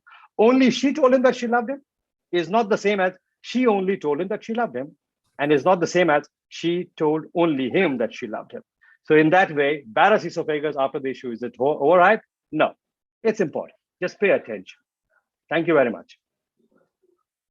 So excellent talk, both Dr. Raman Goel and Dr. Sarfaraz. After listening to your talks, I don't know what to do right now. So whether to do sleep anymore or not to do. So I've scared you too much. I know. So let me just talk to Dr. Raman Goel for a moment here. Yeah. So I see that your case mix, Dr. Raman Goel, is that from before to now, I see very few sleeps are being done in your practice. Now, is that you're seeing more of a morbid obese patients above BMI 40 with a lot of comorbid conditions like type 2 diabetes, etc., or are you just not offering sleeve in your practice to anybody and you're choosing alternate procedures other than sleeve? So, Kishore, the issue is that there are no guidelines to say that BMI based you choose a procedure. That's more of a logical thinking and not based on any scientific evidence. Now, why we are doing more and more, why we are avoiding sleeve is primarily because of this data that Sarfaraz and I shared, that GERD is becoming an increasingly worrisome problem. And when Sarfaraz says that 1/3 of the patients worsen after sleeve gastrectomy, that's acceptance that these patients indeed had symptomatic GERD before surgery, and they were still offered sleeve gastrectomy. And this is what most of us have been doing. A large number of patients have GERD which is not symptomatic. And since majority of the surgeons don't do endoscopy, or even if you do endoscopy and if you're not doing pH manometries, and you may miss patients. So I think as far as my own practice is concerned, anybody who is having any kind of acid peptic disease, irrespective of endoscopy finding, I try to discourage them from sleeve gastrectomy, because doing it for last 15 years, now I have a situation, you probably missed it in my case mix, that my revisional surgery rates have gone up from 2% to almost 12% now. And mind you, these are not gastric band patients. We have already revised them 10 years back. These are all sleeve gastrectomy patients with reflux disease. So I'm extremely concerned, as Sarfaraz is, that reflux is a problem, and I don't want to offer it to patients who have any kind of symptomatic disease or a historical disease, because they try to underplay it, or endoscopically I find any acid peptic disease, and I try to avoid doing it. And that's why increasingly we are moving on towards Roux-en-Y gastric bypass, and very few patients we are offering sleeve gastrectomy. So thank you. And Dr. Sarfaraz, so what's your take on this? What is your case mix like? And then what's your take on the sleeve today? And what are you offering your patients? Yeah, so I actually do the same probably. 20% of my patients right now are sleeve. Incidentally, even about 15 years back, it was only 40%. We still did more gastric bypasses at that time. But from 40%, I've still gone to about 20-25%, which is still a diminution of what we see. But it's not only because of the GERD. We also saw a lot more weight regain. So weight regain and GERD were two main things because of which we changed our practice. And with these Barrett's, I think our case selection has moved on a little bit more. We have started looking with suspicion any patient with who he doesn't have a GERD symptom at all. But we do tend to include pH metry. I know it's an overkill, but we tend to use pH metry nowadays more often than not if we are offering sleeve. So I cannot defend this right now in this court of law, but I can say that this is something that we've started practicing after 2018 and 19. And of course, in 2 years, we've been on a lockdown. So we're going to resume that practice even further and see if it helps us in not selecting the wrong patients for sleeve gastrectomy. So what would be your surveillance methodology in post-sleep patients? I'm sure you would have done several in the past. So this question is both for you and Dr. Goel as well. So what do you guys do to do proper surveillance of these patients? Or what do you recommend? Sarfraz, you're doing first? Yeah, so sure. So gastric bypass, we've been routinely doing preoperative endoscopy. Even for sleep, we did preoperative endoscopy right from day one. That was part of academic interest, and it stayed with us. But post-op, sleep gastrectomy patients were not offered an endoscopy, but we started offering all of them after 2018. And even now in our post-operative protocol, all patients are given an instruction that annual endoscopy. So whether they do it or not is their prerogative, but we mentioned annual endoscopy since 2018. So this is now our protocol. It has now become the same for gastric bypass or sleep. So, Nandkishore, I feel, after reviewing this data, up till now, we have been, so preoperatively 100% endoscopy without doubt, Sure. And I urge everybody who is not doing it to do it, because all these data of neo Barrett's and all that will be put at rest if we work them up preoperatively well, then only it's meaningful. As far as post-operative surveillance is concerned, we had been only offering it to symptomatic patients. But thanks to this topic assigned to us and review of literature, I feel we need to develop as a society a protocol. I don't know whether we should be doing it every year, but at least first endoscopy should be done at 3 years, or and then annually thereafter in patients where we find some changes. At least in sleeve gastrectomy patients, if not in gastric bypass patients.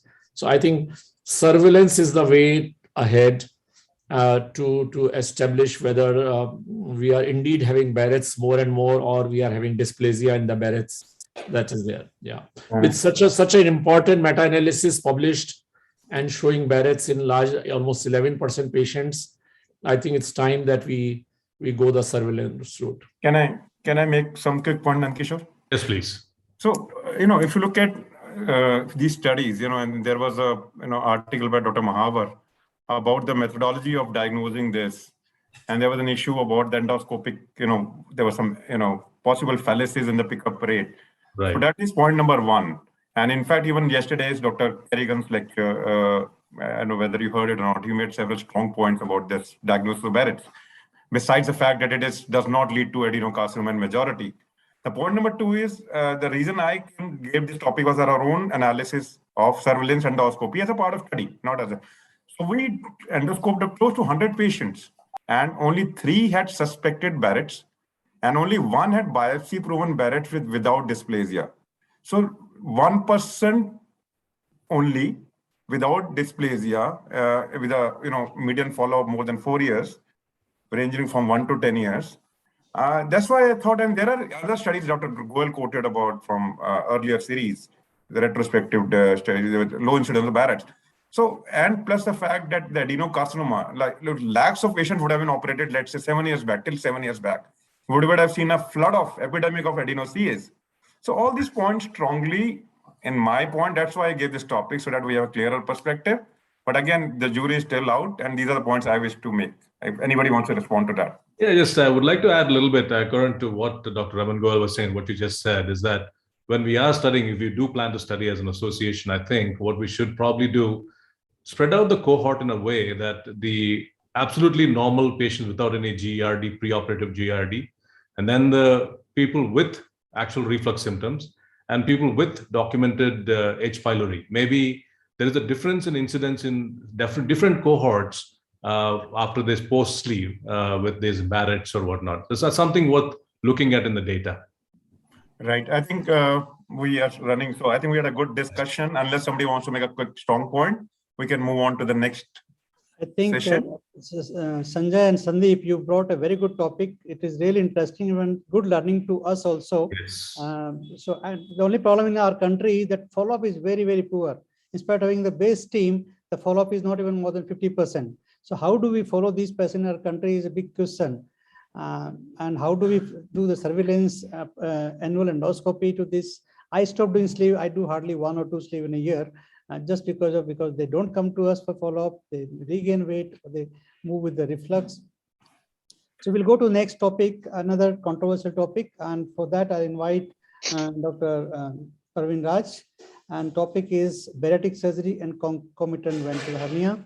And everybody knows Parveen Raj. Parveen Raj has served as a secretary of OSSI. Then he's now president-elect. If he'll be taking over by next year as a president of OSSI. He has many publications and books written by him in India, only surgeon who wrote books on bariatric surgery. And he's a director of GEM Hospital, Chennai and Coimbatore. Over to you, Praveen.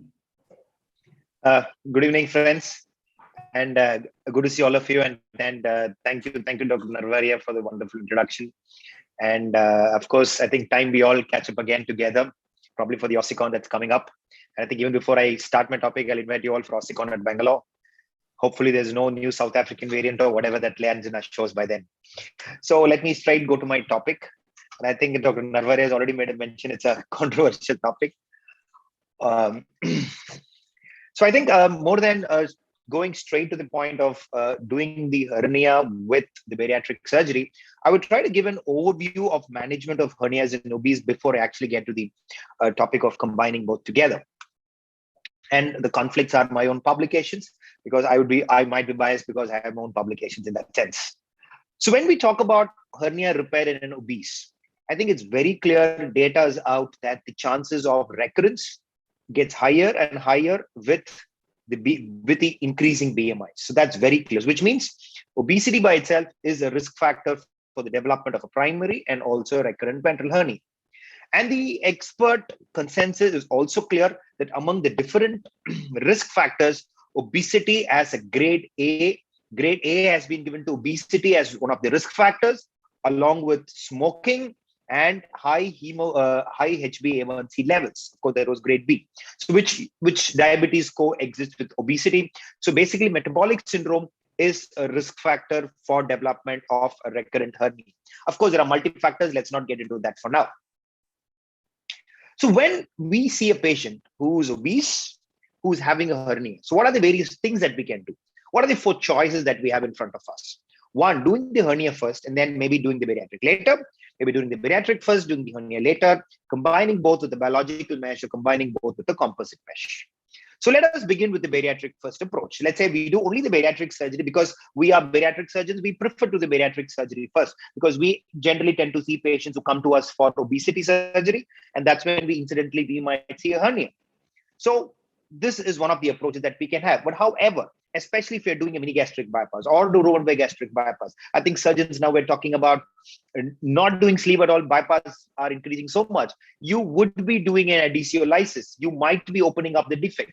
So which can increase the chance of recurrence. And in fact, the chances of complications like obstructions and strangulations are way higher post-surgery. And we have enough data on this. And especially so, how long do we need to wait? Knowing a hernia is there, knowing a potential complication can happen. How long are we going to wait post-bariatric surgery is something we do not know. So these are some of the fallacies of doing the bariatric first approach. Okay, let's say if the hernia was symptomatic, then let's do the hernia first, put in a mesh, then come back later, and then maybe we can do a bariatric later. But however, the primary factor of obesity, which is a predisposing factor for hernia recurrence, has not been addressed. And also doing a second surgery is going to be more difficult if we choose the hernia first approach. However, if the patient has actually come with us for a complication, yes, that's what we'll be doing. But if it's not complicating hernia, the hernia first approach has its own set of negatives. Then doing a biological mesh is something that's out of vogue, it's expensive, durability is a questionable. So this is probably not done at this point of time, unless otherwise we have a very complicated hernia that we need to put in a mesh. So that leaves with the 4th option of combining the bariatric surgery along with the composite mesh. Yes, it's a single operation, you have a durable mesh, and if you have surgical team or the expertise to do both, that's the best. The only question is it safe to put in a mesh in a clean, contaminated environment, be it a sleeve gastrectomy or a mini gastric bypass or a Rowan-Bay bypass? Many may easily say yes for a sleeve, but may say no for a Roux-en-Y or a mini gastric bypass because of the opening of the intestines. This was something we've been doing routinely for a long time, especially after one of the cases way back in the 2000s, where we had done a Roux-en-Y gastric bypass in the immediate post-op day number 1. The patient had developed intestinal obstruction. We had to go back in, put in a mesh, and everything went on all right. We took that concepts. We were selectively doing mesh repairs along with sleeve gastrectomies and Roux-en-Y gastric bypass. For the first time, we reviewed our studies to look at what was really happening with our patients. About 36 patients who had sleeves and gastric bypass. We had no mesh infections. We had no recurrence. Everything was going fine. So this is one of the earliest publications in this field that mesh repairs can be put in bariatric surgery alongside. But this was more of a retrospective study. Then later, we were actually being referred with a lot of cases of recurrent hernias from our colleague surgeons itself. Recurrent and re-recurrent hernias who were obese, who used to be referred to us. We were doing that. So we tried to review those series of recurrent ventral hernias that we had combined bariatric surgery alongside. We had about 23 patients where we had recurrent and re-recurrent. One of the cases, like 5 times recurrent also we had seen. We had a mean follow-up of about 3 to 5 years that we had follow-up. And there was absolutely no recurrence in this series. So we went on to conclude that in spite of re-recurrent hernias, combining a bariatric surgery was adding to the success of the hernia even after multiple failure results, because probably we are addressing the intra-abdominal hypertension, which was possibly the reason for these recurrences. So by combining a bariatric surgery, the intra-abdominal hypertension goes down, and hence by the recurrence was going down. That was possibly why these recurrent and re-recurrent hernias did not recur once we combined a bariatric surgery alongside. We, in fact, published a series of, I wouldn't say series, this was a case report of anterior component separation. And then later we had a series of TARs, 2 in our series. And of course, this was one of our latest publication in the year 2019, combining everything together, our experience of 156 cases of concomitant bariatric surgery with laparoscopic ventral hernia repair. So this included anterior component separations, TARs, and all kinds of complicated hernias that we had. Of course, the mean defect size was about 4 centimeters, both in the sleeves and the Roux-en-Y gastric bypass group. And the commonest mesh that was used was a 20 into 15 centimeter composite mesh. About 39 recurrent hernias we had. The remaining were all the primary hernias. The Peritex composite mesh was the most commonly used mesh in our series. And among the complications, yes, we had one intestinal obstruction where the bubble was stuck onto the polypropylene side of the mesh. And we had about 70 to 75% follow-up rates. And we had one recurrence in the sleeve gastrectomy group. And importantly, no mesh infections in any of these groups. That's what important to note, in spite of having done in the Roux-en-Y gastric bypass group. So the question that arises here is that we have data, and all of us would agree that during a Roux-en-Y gastric bypass, if you take a peritoneal lavage and you would culture it, at least 15% of the cultures would come positive for bacteria, enterogenic bacteria. So this is what we know. But then the data I just presented to you did not show any mesh infection. So how is this? So what I need to make very clear at this point, presence of bacteria does not mean that we are going to have an infection. So presence of bacteria is a different thing, and actually getting an infection is 2 different things.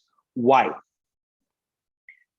We need to, at this point, we need to understand the concept of peritoneal immunity, how peritoneal immune mechanism is such an plays an important role in preventing any kind of infection that's actually becoming a bacteremia or a localized mesh infection. Whenever bacteria is found in the peritoneal cavity, especially after you open an intestine or after a DU perforation happens, the macrophages and lymphocytes come there as a first line of defense against the microorganisms. So which usually ends up killing most of the microorganisms. The second, the mesothelial cells of the peritoneal cavity also play a crucial role in the leukocyte recruitment, which further adds to the peritoneal immune mechanism by stimulating the cytokines and the chemocytes. So first level are the neutrophils and the macrophages. The second levels are the mesothelial cells. So for the cellular mechanism, so we understand this from the CAP, from the peritoneal immune mechanism, from the continuous ambulatory peritoneal dialysis. And more importantly, there is this mechanical aspect of the peritoneal cavity wherein the pores in the diaphragmatic peritoneum actually have wonderful absorptive capacity, and any bacteria that is found in the peritoneal cavity are rapidly absorbed by this diaphragmatic lymphatic absorption. And this has been demonstrated to have protective mechanisms in preventing this bacteria to actually present as an infection. On the other side of it, if you actually review at your own series, because if there are hernia surgeons who are watching this, go back and look at the mesh infection that you have had. If you actually go back and see what was the most commonest bacteria in these mesh infections, you would most often find gram-positive organisms of Staphylococcus or Streptococcus.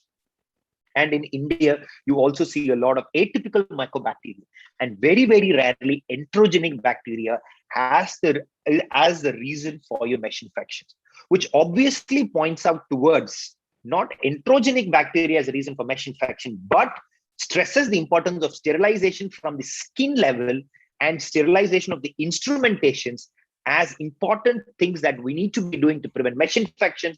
And just opening a bubble, not necessarily, although we can cause it a clean contaminated case, does not necessarily mean that is going to translate in mesh infection. And that is what our long series and our publications have shown. And also a systematic, and of course, there are much more publications. Of course, I wouldn't say a lot, but then there are already a few publications that are available in literature that have concluded the same point, that combining a mesh repair along with a bariatric does not add to the morbidity. And this systematic review also suggests the same, that synthetic mesh provides a significant lower rate of recurrence without any increase in mesh infection during sleeve gastrectomy and gastric bypass. Yes, we all agree we need many, many more data to come. But I think we have almost a 10 to 15 year data from our own series and many data from around the world that have substantiated this point. And we do have data from the understanding of peritoneal immune mechanism. We can confidently say that putting in a mesh along with the bariatric surgery can be safely done. Yes, although I strongly say this will continue to be controversial because we have always been made to believe, do not put a foreign body in a clean, contaminated environment. But science keeps evolving, science keeps changing. What we believe today as right becomes history over time. This is probably one of those concepts. So yes, conflicting ideologies will continue to exist. But as a surgeon, we need to provide an individualized, unbiased approach for the benefit of the patient. And we need, or if we are a bariatric surgeon, involve a hernia surgeon. If you're a hernia surgeon, involve the bariatric surgeon, similar to what I would call some tumor board. I think you need to come together as a board, look at what would be the right approach to each of the patients. Just because a bariatric surgeon, we cannot choose an approach, or a hernia surgeon choose another approach. Because at the end of the day, our aim is to minimize morbidity and to optimize outcomes, and not our ego should play a role in selecting what would be the right for a particular patient. And I would like to congratulate the Agrawal Squares for the wonderful meeting. And of course, we've been missing to be in person. Dr. Sandeep and Sanjay for the beautiful coordination and your entire team. And looking forward to see you all shortly soon. Thank you all for your patient listening. Fantastic. Praveen, you justified the concomitant use of mesh with a bariatric surgery. And I think we can have questions. And Sandeep and Sanjay, again, congratulations for bringing such a fantastic topics. A lot of learning, even though it is a virtual, but good to hear the best speakers around. So yes, I have a couple of questions, and thanks to the organizers, and really appreciate having me here. Praveen, I mean, I've heard this talk from you before, and now learned a little bit more about peritoneal immunity, etc.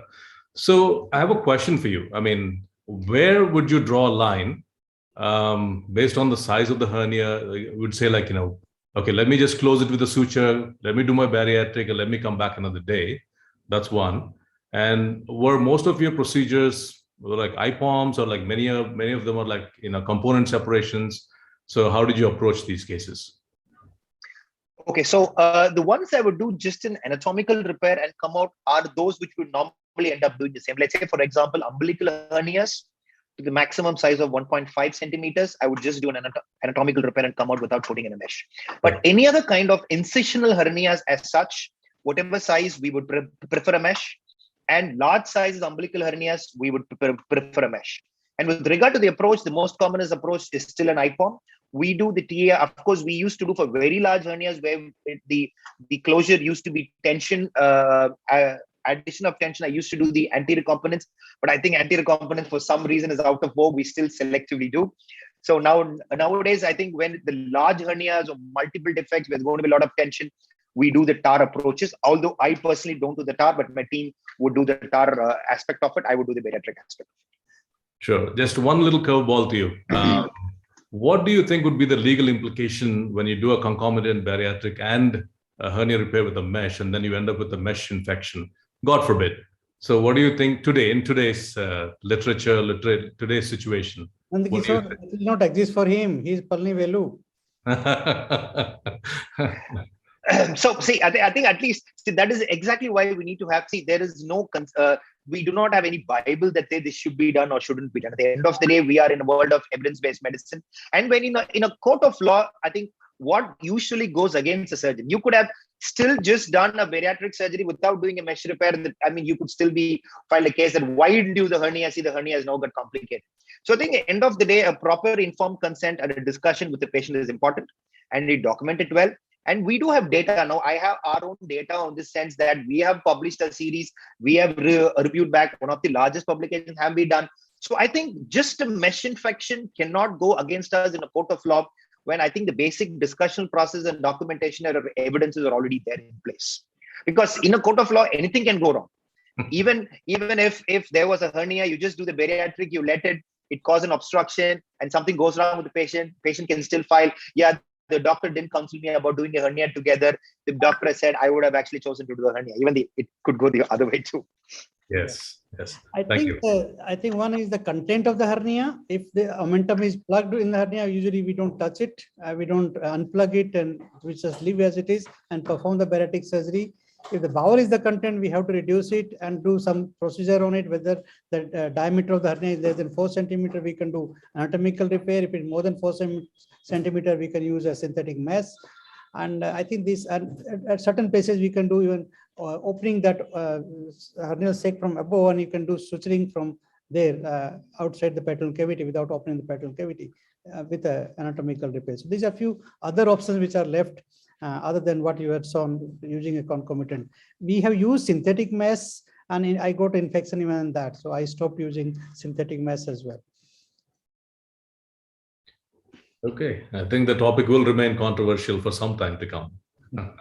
Yeah, thank you so much. I enjoyed your talk again, Praveen. Thank you, and thank you to all the. Thank you, Dr. Nankeshwar. Thank you, Dr. Narwal.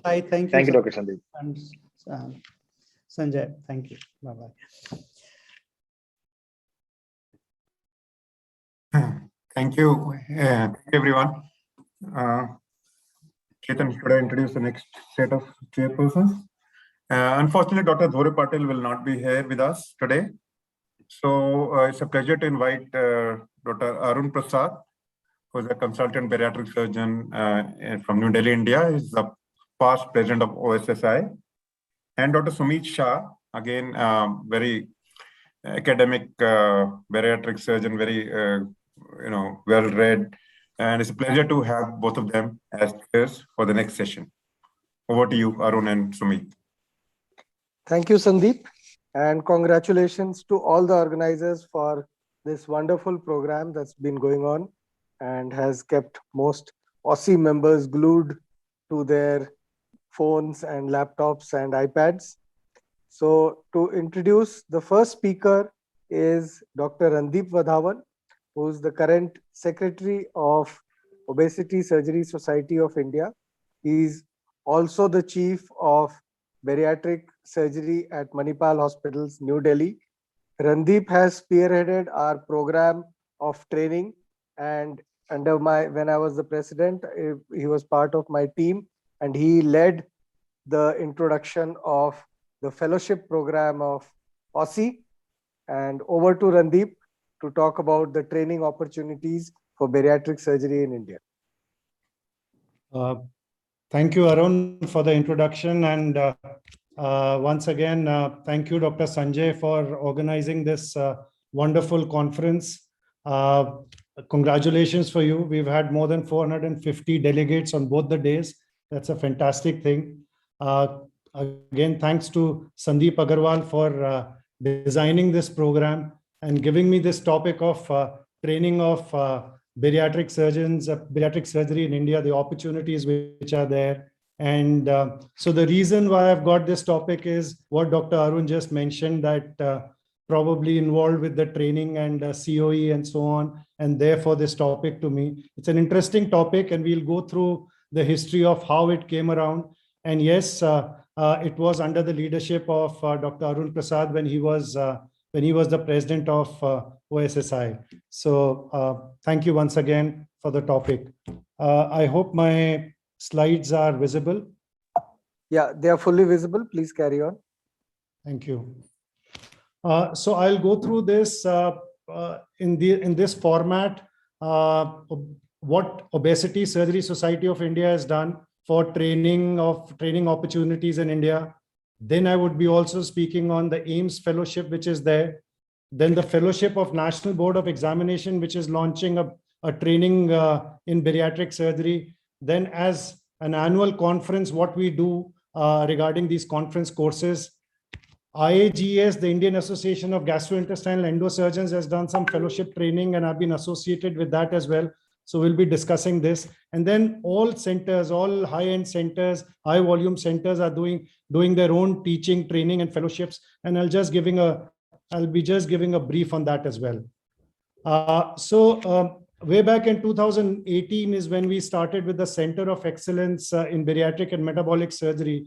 This was a prelude to the FMBS, which was to come later. The idea of starting this was that it would ensure patient safety, improve the quality of services which are offered by both institution and the surgeons, ensure highly efficient and safe patient treatment, advise existing bariatric institutions which were already there in place to basically upgrade their status to the level of excellence.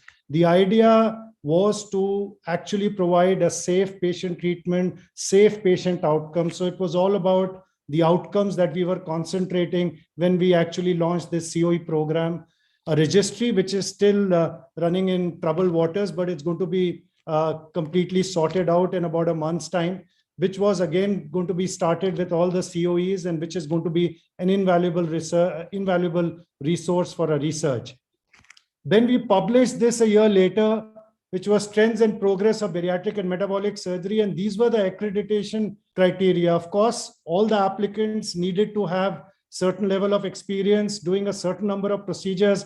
But by and large, we focused on the point 4. The point 4 was that the applicant facility and the surgeons are required to meet the following outcome benchmarks, which were what you would expect anywhere in the world, whether it was regarding the mortality, the complications, the readmission, or the reoperations. So you needed to meet all this before you could apply for an OSSI Center of Excellence.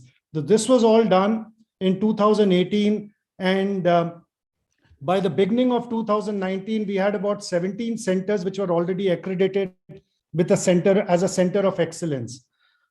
So what next? This was then discussed, and we thought it is a natural progression that once we've had center of excellence, then let's just start with a fellowship in bariatric and metabolic surgery. Teaching and training should be a part of all these centers of excellence.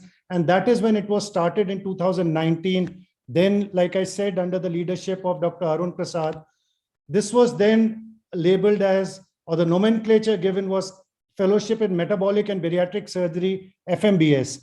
The guidelines were, there was eligibility criteria, which was that all those who were applying for this fellowship needed to have interest in the field of bariatric surgery, needed to be members of OSSI, and then they could apply. The period was 1 year, full calendar year of 12 months. There were guidelines which were made, and they needed to be followed. And then there's going to be an exit exam. And this exit exam was to be held in every annual conference where the examiners are going to be international or people who are not associated with the COEs, senior faculty not associated with at least the candidates who are appearing for those didactic educational sessions. Audit meeting requirements were an absolute must, which needed to be done quarterly. Research requirement needed to be there. So all those candidates needed to have a review of literature, which would needed to be then compiled and submitted at the end of the year. Also, a prospective study was to be done, and this study then has to be submitted at the end of 1 year, which would be evaluated by independent faculty. Multidisciplinary requirements was there because some COEs were not doing endoscopy themselves. They had the gastroenterologist doing the endoscopy. So these candidates had to go around with, had to be exposed to endoscopy as well, attend CMEs, attend conferences prior to appearing for the exam. Technical experience, of course, was required, that they needed to observe certain procedures under the program director, who was the lead to this COE. They would also needed to do certain procedures themselves, which would be under the guidance of the program director. They would also be required to do pre-evaluation of these patients in the preoperative period, as well as in the post-operative period, certain number of patients for all these students. The performance and assessment synopsis was to be done every quarterly by the program director. An e-logbook was to be maintained, and this e-logbook, everything what I've mentioned had to be entered. Then there would be a theory exam consisting of 100 marks, a viva which would be consisting of a certain marks, and then a grand total of 1,000, and the passing percentage was 75%. So it was a very robust program that we launched in 2019, and we had the first batch which went down in 2020, and then we'll have the next batch which would be going out during the OSSICon in 2022. This was the pandemic year. We could not have multiple conferences and so on. So this is what we started this year, a monthly academic program where the topics were given to these FMBS candidates. The moderators were the program directors, and the experts were all the senior faculty from across the country. And monthly program has been started, and we've been doing well with this program. This is again something which was launched just about a month back. The idea of launching the virtual university was, one, it was integrated with the website of OSSI. All the webinars would now go onto the website of OSSI. So anyone who's a member can log into the website of OSSI, can view these webinars. Also, another important thing that we are going to start very soon is that all these FMBS candidates can actually operate live on this virtual platform under the guidance of the program director. They would be evaluated then by 2 senior faculty, and they would be given marks as per a certain protocol. And this would again be evaluated so that the training is complete. It is not just about cognitive skills, but the operative skills also need to be measured objectively. Then at the end of 1 year, this is the certification which is being given to all these candidates so that when they go out, they are accomplished enough to practice bariatric surgery safely. Now, this was a paper which was published about 2.5 decades back. This said that the consensus that this is when open surgery was going on to laparoscopic surgery, and they said that a consensus that the laparoscopic bariatric surgery should be undertaken only by surgeons with strong interest in bariatric surgery, and laparoscopic bariatric surgeons should incorporate these lessons learned from open surgery. Again, finally, they said the ASBS, at that time it was not ASMBS, it was the American Society of Bariatric Surgery, should maintain its leadership position and foster emerging technologies. And that's what OSSI has done as a society, taking the leadership position in teaching and training of these bariatric surgery in our part of the world. Under the guidance of Professor Sandeep Agrawal, there's a fellowship program in All India Institute for the last few years.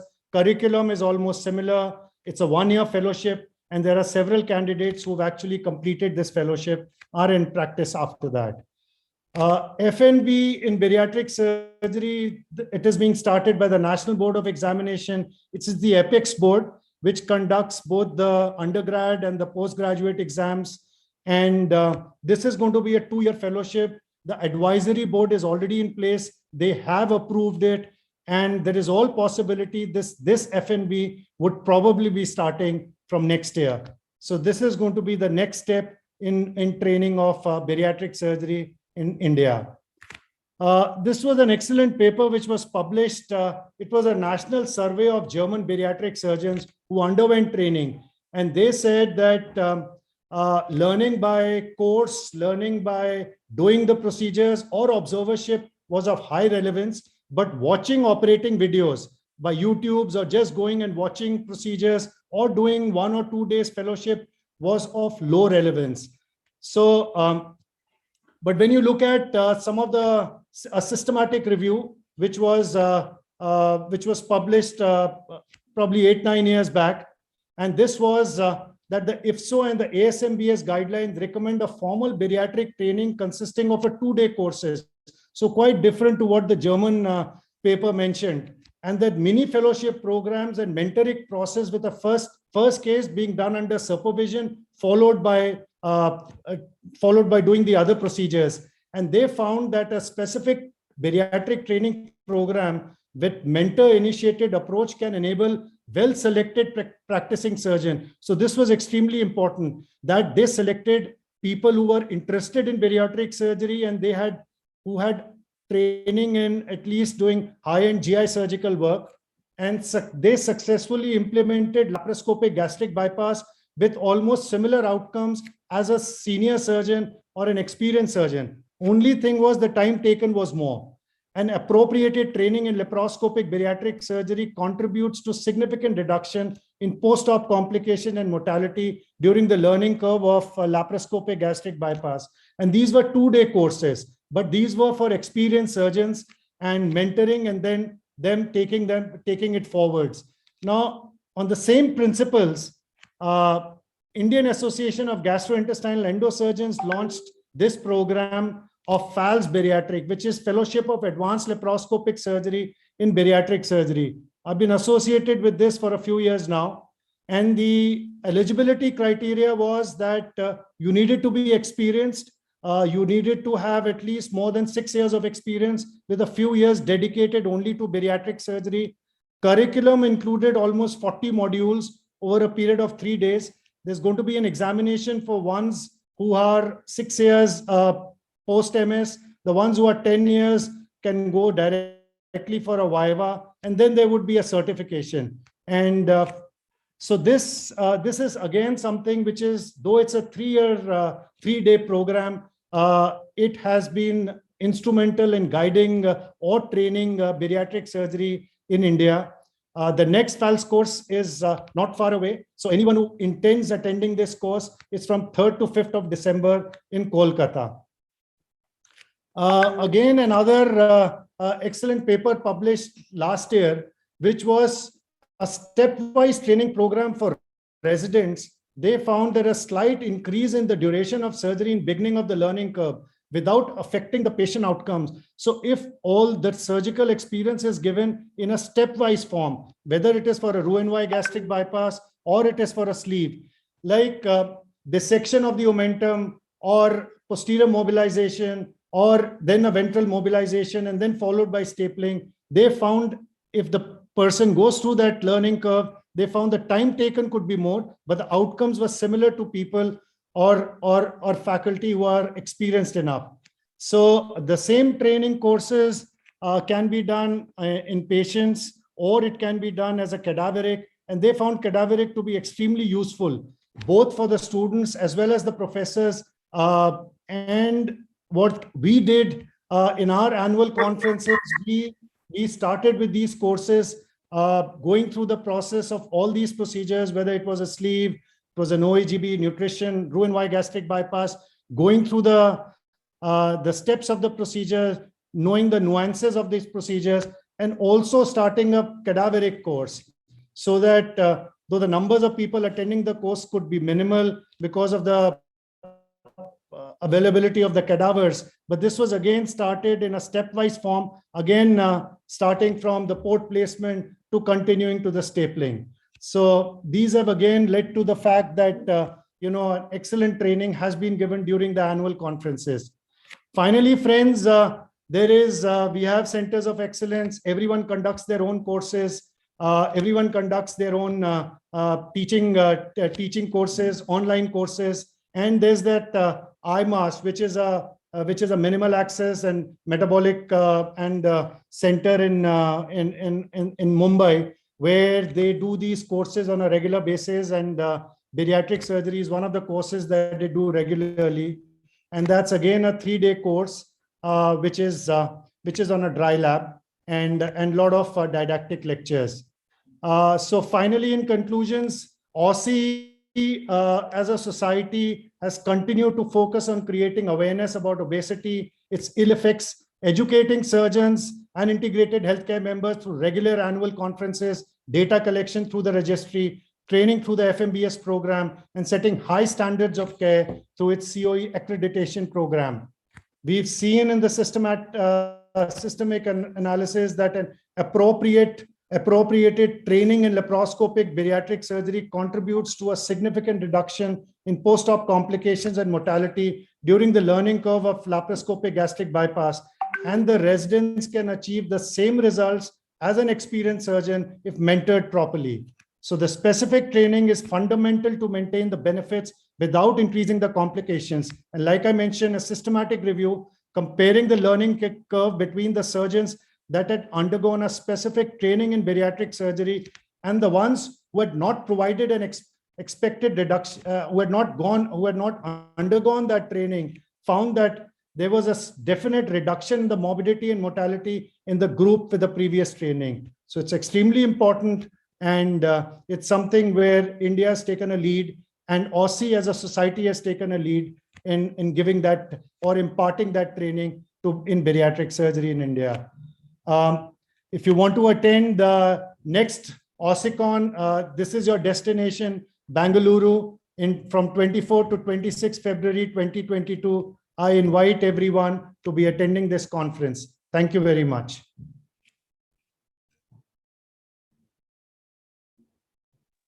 Thank you, Randeep, for this wonderful overview of training opportunities in India. And that's really done hard work to find out details of each of these programs. So if there are any questions, we will check in the chat if there are any questions for you. No, there is no question in the chat. So I can understand, because this is a topic where the questions are going to be minimal. But yeah, so I can congratulate you, Arun, for initiating this during your leadership, and also Sandeep for starting this in All India Institute. And yeah, so as a society, I felt, and as a country, we've taken a lead as far as training and teaching goes for bariatric surgery. In fact, most of high volume centers are imparting this training since last many years, almost 15 years. I had fellows more than 15 years now. So I prefer to have a long-term training over the short-term trainings, and a lot of surgeons being trained in this field throughout the country from different centers. And yes, OSSI took lead, and FMBS is now a more structured program, and maybe National Board will take over as a 2-year course. I think the future would be that all these courses should get standardized and approved by the National Board. Then, then it will have a good legal standing also. So can I yes, please make a few points? So Randeep, excellent. Really proud of what OSSI has done for establishing training opportunities in India. So we were training, there were hardly any fellowships or these things in our own country, and we had to train the hard way. Just a few correction. Our fellowship at AIIMS is 2 years. Not 1 year. And so we also have a lot of research focus in our fellowship. And the second point is about the National Board fellowships. As a convener, we are preparing the program. And we have a team of experts which include most of you. And it's going to be a 1-year fellowship again, I think. So these are the points I want to make. But I think excellent, Sandeep, work done by OSSI, and the National Board would be a 1-year course. Two year course. It is FMBS 2 years. No, FMBS is 2 years. Okay. All FMBS are 2 years. So the FMBS is a one-year program that we have, which is accredited with OSSI. But I'm not too sure about the FNB. I'm not too sure because the advisory board is being headed by Sandeep Agrawal, so he would know better. But as I understand, after discussing with Professor Pavninder Lal, in fact, I was discussing with him today, and he said that there's all probability that it may be started from next year itself. Yeah.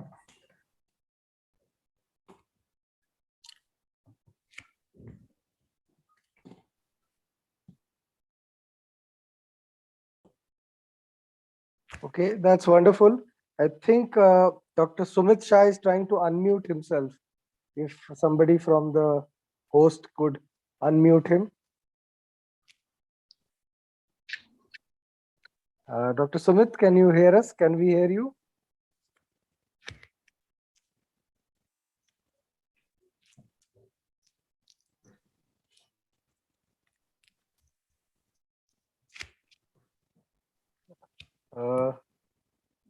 Can somebody unmute Dr. Sumit? Otherwise, I will proceed. So while we are getting ready to welcome Dr. Sumit, I shall invite our next speaker, which is Dr. Suren Ugale.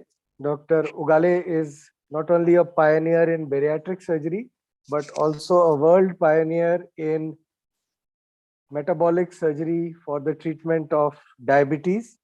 And he's been in the forefront wherever a meeting is held with regards to metabolic surgery for diabetes. So, Dr. Ugale, welcome, and kindly take over and share your presentation. Thanks so much for this invite, Sumit. Thanks, Arun, for this introduction. And thanks to Sanjay Agrawal for organizing this wonderful meeting. Are you able to hear me clearly?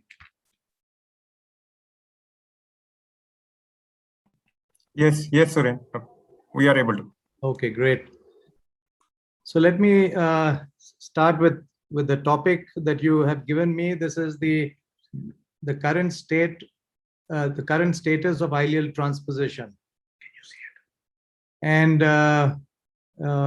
we use ileal transposition in two ways. One is a jejunal, we call it ileal interposition more commonly. This is used for obesity, morbid obesity, and the duodenal ileal interposition, which is used for type 2 diabetes.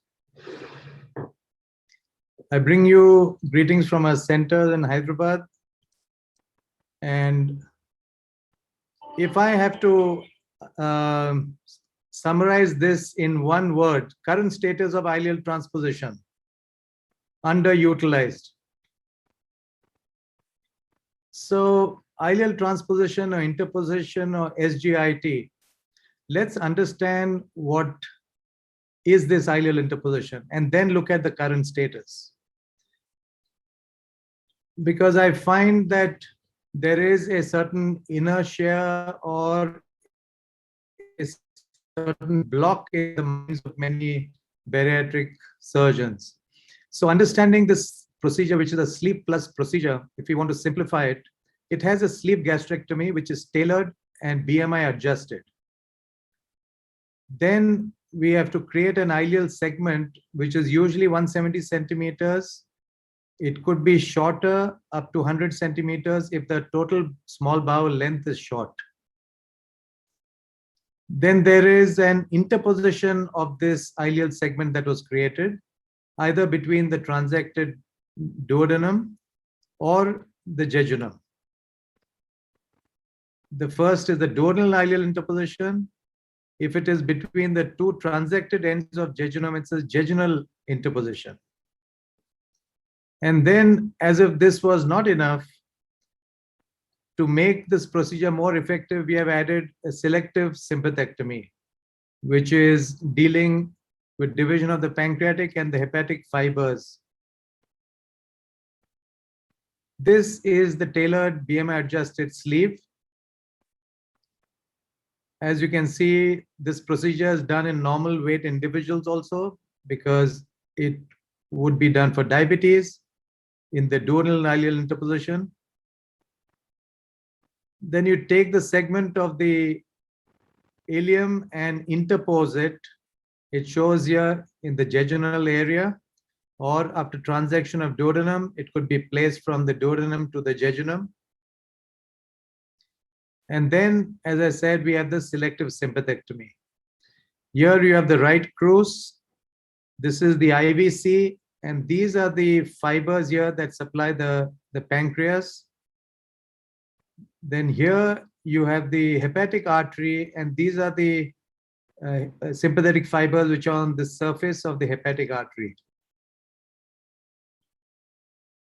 So why are there no takers, and why such few centers in the world that are doing this? Is this an inertia, or are surgeons in the comfort zone and don't want to shift out, or they don't understand it, or they turn a blind eye to this, or they believe that so many other procedures can achieve everything, so you don't really need ileal interposition?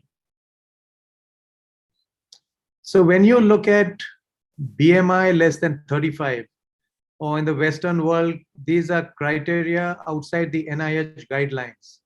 Or on the Asian side, you look at BMI less than 30. If you have moderate or severe amount of diabetes, then it is prudent to use a scoring system. Bariatric procedures do well with good restriction and with a greater bowel exclusion. And the proof in the morbidly obese is how well the BPD-DS is very effective, which seems to be more effective than the OAGB or SADS or SASI, which seems to be more effective than the RYGB and the sleeve. One thing we have to remember very clearly, lower BMI patients do not tolerate malabsorption. And duodenal ileal interposition, which is a BMI adjusted sleeve, has a minimal 50 centimeter jejunal exclusion. So we don't find malabsorption in these patients. In the morbidly obese group with moderate or severe diabetes, bariatric procedures fare well, but better efficacy and long-term remission requires greater bowel exclusion, which is at the risk of nutritional problems. Ileal interposition achieves similar or better results without bowel exclusion, so no fear of nutritional problems. One needs long-term remission for the biggest gains of reduction of cardiovascular mortality and to prevent microvascular problems. I like to pay my respects always with gratitude to the pioneer of this procedure, Dr. Orio De Paula from Goiânia, because he got us thinking on the metabolic trail. He taught us what diabetes really is. He's taught us to look at patients who are diabetic with or without obesity, not obese patients with diabetes. And that's why he is who I call a thinker surgeon. Ileal interposition in the last 18 years, it started in 2003, has given us a different perspective of obesity, diabetes, and metabolic surgery. And since we decided to offer treatment to all patients with diabetes and not only for the 20% with morbid obesity. So you can see in the global data that BMI less than 35 is 80% of the patients here. So only 20% qualifies in the Western world for bariatric surgery. Our data showed that we have BMI less than 35 in 76%, which is similar. BMI less than 30 was in 54% of our patients.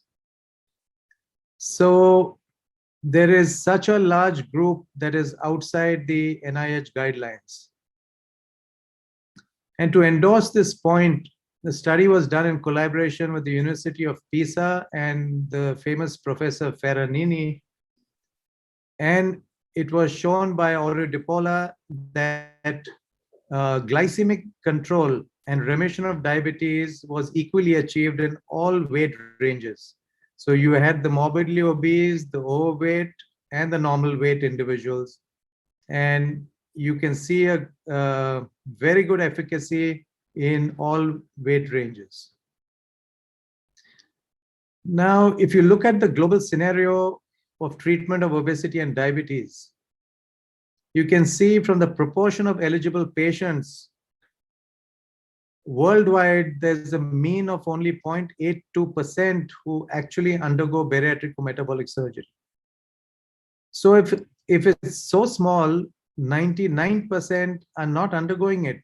So all our bariatric and metabolic surgeries are irrelevant, don't you think? Completely irrelevant. And therefore, to treat all type 2 diabetes, we need to have a procedure or technique that addresses the pathophysiology of diabetes to get excellent results, to inspire many more patients to seek treatment. Otherwise, we are just having a big fanfare about all these procedures, and we are dealing with only less than 1% of the population. Even the very effective procedure in the morbidly obese, the most effective in treatment of diabetes, Scopinaro's BPD, which you can see as compared with the gastric banding or sleeve or bypass, is the most effective. But you can see it has poor results in the lower BMI, plus the added problem of malabsorption and malnutrition. So at 5 years, you can see how the remission drops drastically. So the main gain is risk of cardiovascular events or death. If you can make it similar to the population in general, then you've got the main gain, or you've been effective with your metabolic surgery. And this is achieved only if there's a long-term control of A1C and other risk factors and comorbidities. Otherwise, it does not translate into a beneficial effect over there.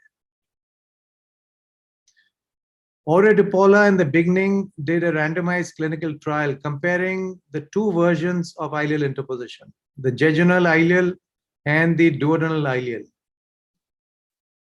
And it turned out that the duodenal ileal interposition with the sleeve was significantly more effective even in severe diabetes. And you can see very clearly there's a huge gap in the efficacy and the remission of duodenal ileal interposition as compared with the jejunal. So following this RCT, it was obvious that duodenal ileal interposition should be used for diabetes, and jejunal ileal interposition would be used for obesity. And ever since then, duodenal ileal interposition with sleeve has been a preferred metabolic operation to treat type 2 diabetes independent of the preoperative BMI. So you have a simple sleeve here, and then when you look at the jejunal ileal interposition, this is a sleeve plus procedure. So it's a sleeve plus a jejunal ileal interposition. So why could we this as a bariatric procedure? Because it's got ileal stimulation and has the ileal brake phenomenon, relying on better incretin response and not on malabsorption as in a bypass procedure. So you don't have any nutritional problems even in the long term. This is the diagrammatic version where you can see the BMI adjusted sleeve, and you have transection of the jejunum and then interposition of this ileal segment in between. So you can see there is no bowel exclusion at all in this whole procedure. Yes, you have 3 transactions, 3 anastomoses. So it's a big procedure, but even at 10 years, you can see there is very good weight maintenance, and the percentage total weight loss, which was 21% at 5 years, while it is maintained at 16.5% up to 10 years with a good amount of follow-up. since there is no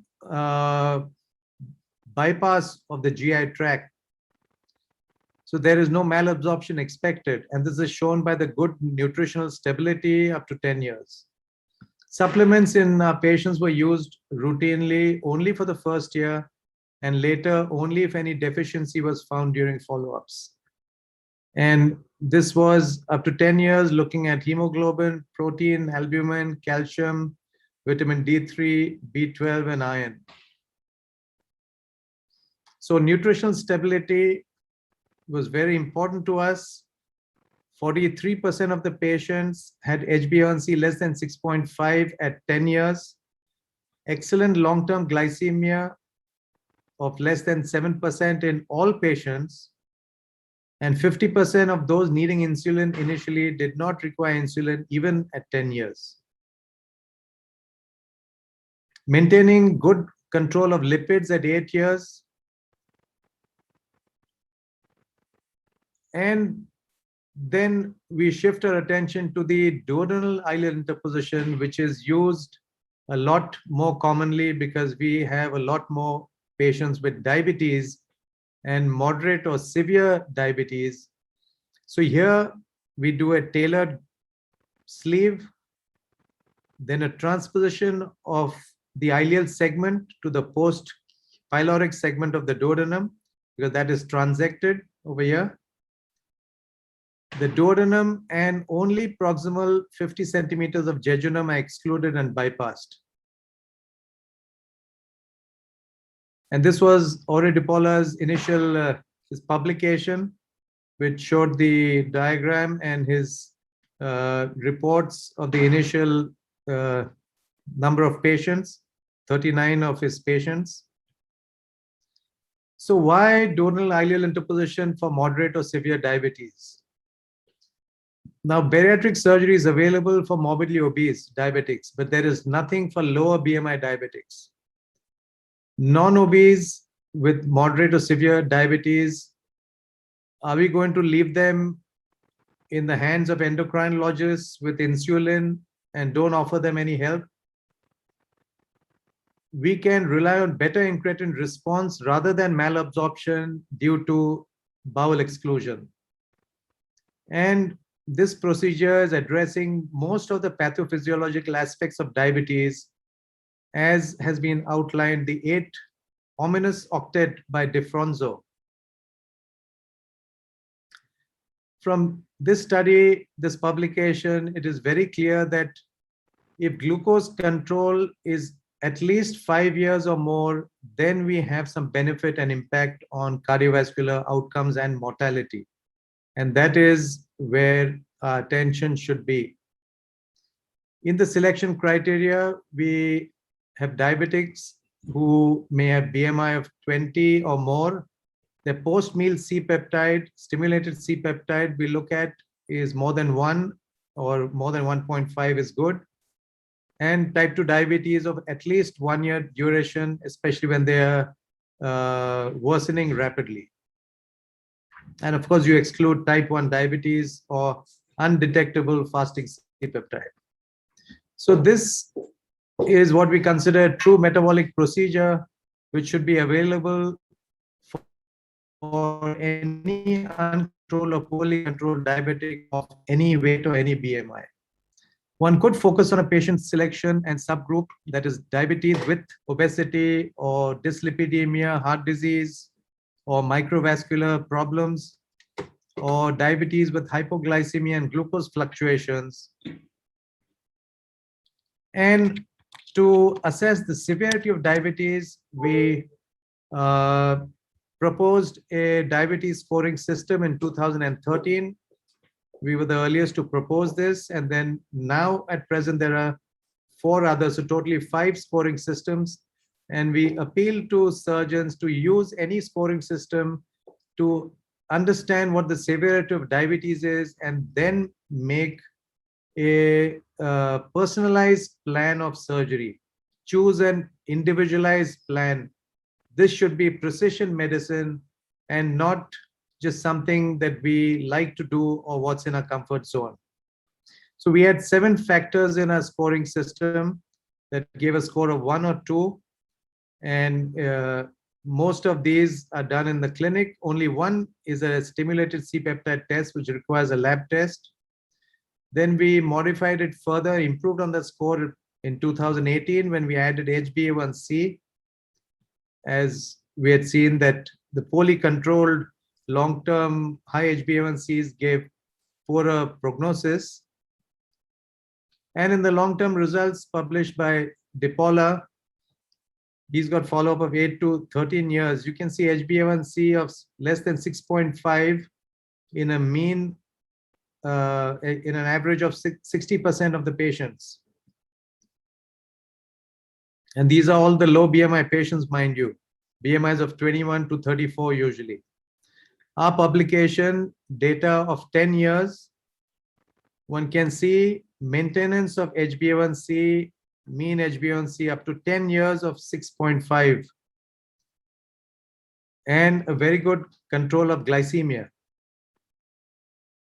So how often do we reach the targets? Because if we can get the comorbidities within the target range, you really have the gain of preventing cardiovascular mortality and reduce the risk of cardiovascular problems and microvascular complications. So here you can see HbA1c less than 6 of 79% in Ori DiPaola's data. Microalbuminuria improved by 75%. Dyslipidemia improved.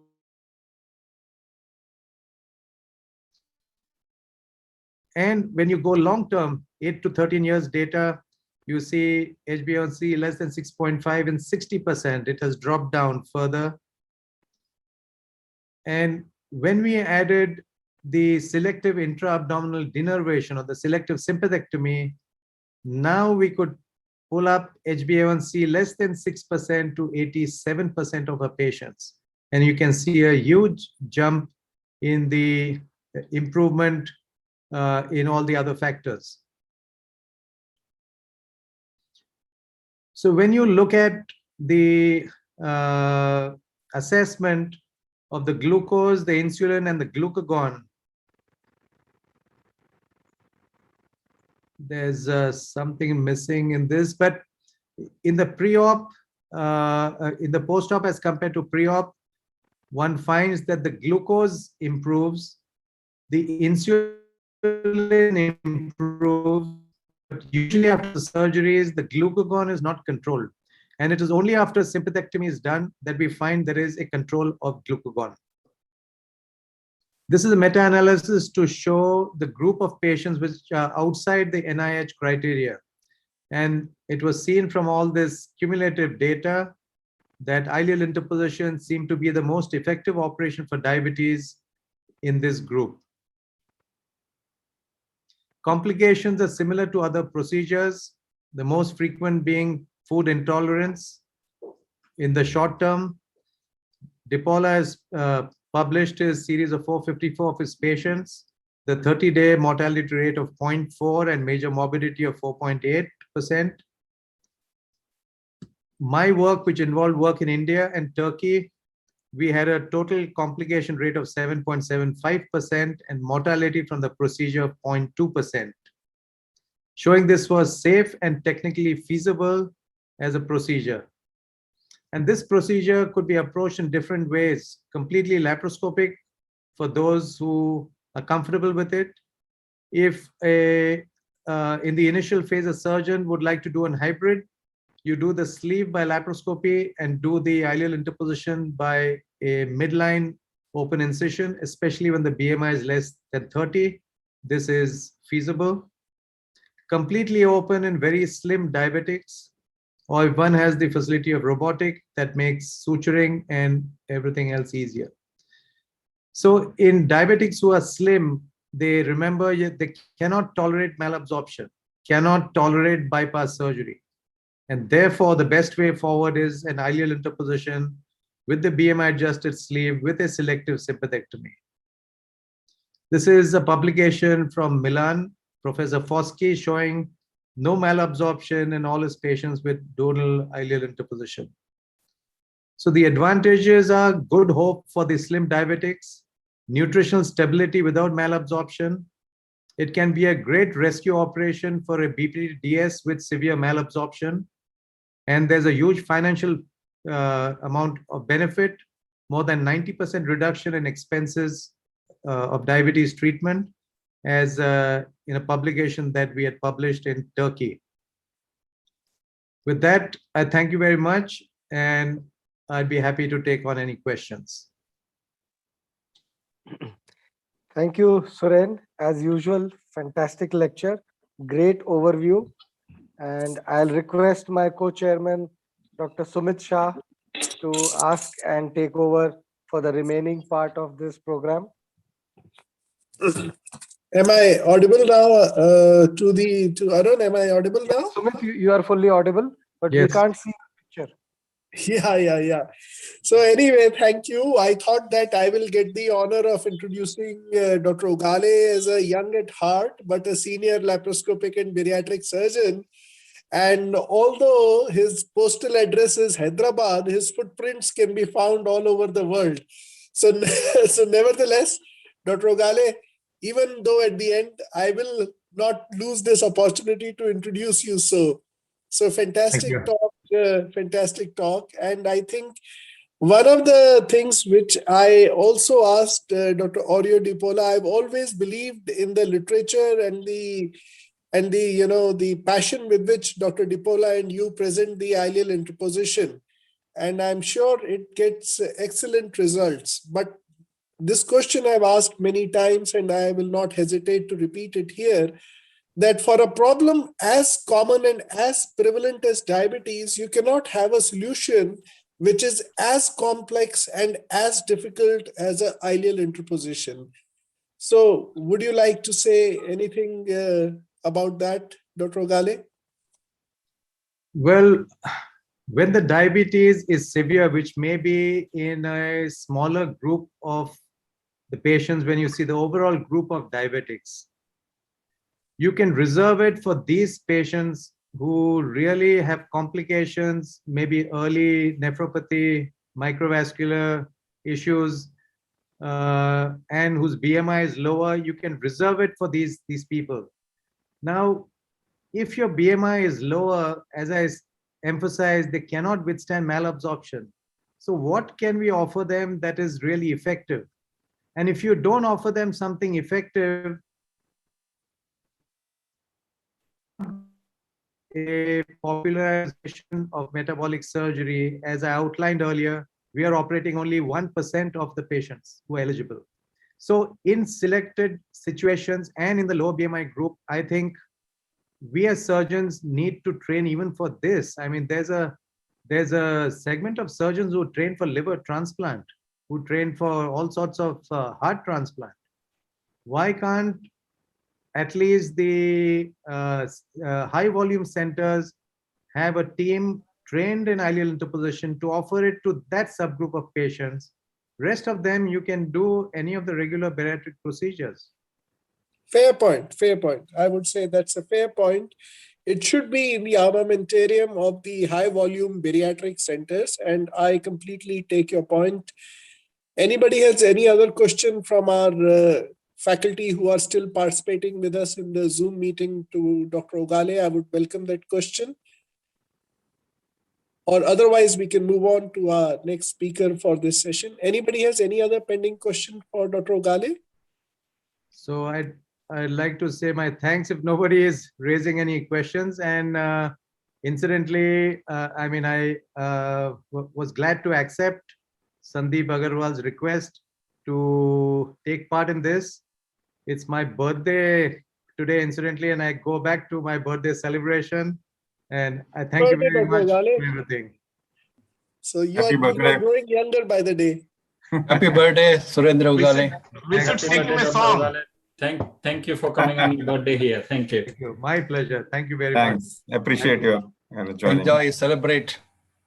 Thank you. Thanks very much. So it's my pleasure to introduce the next speaker for this session is none other than Dr. H.V. Shivram. Dr. Shivram, another very celebrated and senior laparoscopic bariatric surgeon from Bengaluru, and he is also the organizing chairman for the upcoming OSSICon 2022, which will be held in Bengaluru, for which I think it will be his pleasure as well to invite all of you. This will be a physical meeting. Over to you, Dr. Shivram. Thank you, Dr. Sumit Shah. Thank you, everybody. Thank you both Agrawals for this invitation. My topic today is bariatric surgery in patients with cirrhosis. Sumit, I am audible? Yes, very much, sir. Right. Thank you. I bring greetings from Aster CMI Hospital, Bengaluru. Obesity with cirrhosis is a complex problem, an increasing problem worldwide. About 30% is the prevalence, and the most common cause is the non-alcoholic steatohepatitis, and a small percentage may be due to alcoholism and hepatitis C. If you see amongst the transplant recipients, the more Sorry, about... can I interrupt? We cannot see your slides, sir. Yeah. So I don't know whether we are sharing it or not. Really? Yeah. Yes, sorry, sir. Now you can see? No. Not yet. Not yet. I will share again. Yes, please. Yes, now it is showing shared. Now we can see you. Yes. So you can see? Yes, Thank please you. go. Okay, thank you. Thank you very much. So it's an increasing problem among the transplant recipients. More than 55% are obese patients. And as the obesity problem is more and more in cirrhosis, it worsens the decompensation rate, the portal vein thrombosis, portal hypertension, hepatocellular carcinoma, and also the liver failure, as I said. They also have to wait longer for their liver transplant, and some of them die during their wait list, and post-operative complications in these patients may be much higher. If we can treat the obesity in cirrhotic patients effectively, it has many advantages. The risk of decompensation decreases, some of the fibrosis may decrease, and some candidates may not need liver transplant at all. And even if they have to undergo liver transplantation, they live longer and with good quality of life. Factors to be considered in obesity management in cirrhotic patients are basically the excess visceral fat, which predisposes these patients for bacterial infections and sepsis-related deaths. Sarcopenic obesity, as you know all, is a very big problem, which increases the mortality and also the morbidity. Of course, the portal hypertension with its bleeding problems, everything, it complicates the issue. So how to manage these patients? As usually we have all these weapons, that is the lifestyle alterations, diets and exercises, which is not easy in this subset of patients. Anti-obesity drugs, we don't have the long-term safety data, and the data available is limited. Endoscopic interventions are coming up, but especially in these patients who have varices and other problems, it doesn't hold good for all the patients. Bariatric surgery, of course, is a good option and also an effective option, and it improves many associated comorbidities in these patients. Surgical risk, we have to accept, is higher in the cirrhotic patients, and the assessment tools and other things are still evolving, and we don't have a large number of series or randomized control studies in this subset of patients.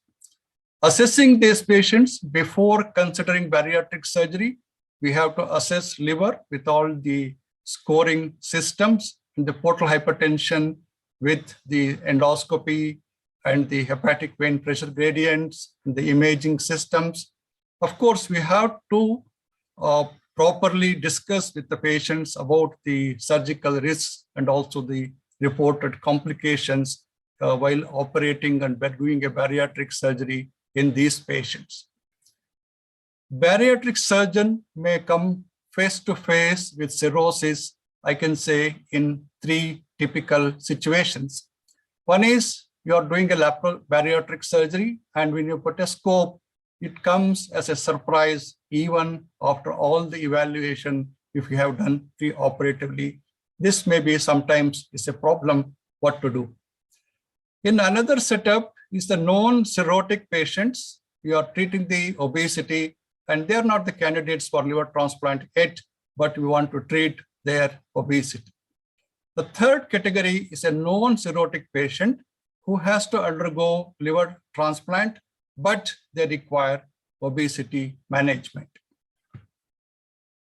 Surprise during bariatric surgery. So surgeon may get perplexed what to do in this situation, whether to do true-cut liver biopsy, which is the gold standard for assessing the liver pathology, or to go ahead with the bariatric surgery, or if it is so abandon the procedure at that stage and come on at another day. Or if you have to do a procedure, which one you have to choose. So there are many procedures which have been tried in this subset of category of patients: the gastric band, the bypass, sleeve gastrectomy, and some patients have also undergone biliopancreatic diversion. Adjustable gastric band is the least invasive, restrictive procedure, but the long-term results are not so good, and it's not the favorable choice among the present-day bariatric surgeons. RYGB is quite effective, and we have the longest experience, but to do this in a situation like this, it's a little bit of complex, a malabsorptive procedure, and some patients may worsen their liver dysfunction. And most importantly, it excludes the accessibility to stomach and the biliary tract. In this situation, sleeve gastrectomy is emerging as a better choice, and it preserves the endoscopic route to the stomach and the biliary tree. The malabsorption rates are lesser, and technically also it is much more easy and comfortable for all the bariatric surgeons. Of course, there are some bleeding risks, and also there are reported cases of portomesenteric thrombosis. If you see this slide, if you do a bariatric surgery in a liver dysfunction or a cirrhotic patients, a lot of their non-alcoholic steatohepatitis becomes much better, improvement of liver fibrosis, and many of them may escape from the liver transplant. Among the studies which are reported, the sleeve gastrectomy has very least morbidity and also mortality. BPD has not fared well at all. That is the worst. Even the long-term results, more than 8 to 9 years we have, which suggests that the sleeve gastrectomy and in small number of cases, gastric bypass are good options. Of course, the cirrhosis group had higher and more severe complications in all the series we have. The third category is the patients who are the candidates for the liver transplant, but they have to cross the obesity barrier, which has so many comorbidities along with it. The survival after liver transplant, if we treat the obesity and they have the acceptable BMI, they have a long-term good survival. The optimal timing when to do bariatric surgery in these patients has to be decided very carefully. And also one of the things we take into consideration is whether they have compensated or the decompensated liver disease. If they are not compensated at the time of bariatric surgery, the best is to do a sleeve gastrectomy. It has good data, as I've already told. If they are decompensated and we are doing a liver transplant, there are series which said that simultaneous liver transplant and at the end do a sleeve gastrectomy also has been a practice in some of the bigger centers. Sleeve gastrectomy can be done in a better situation after the liver transplant, after a few months or year later, if the patient continues to be obese.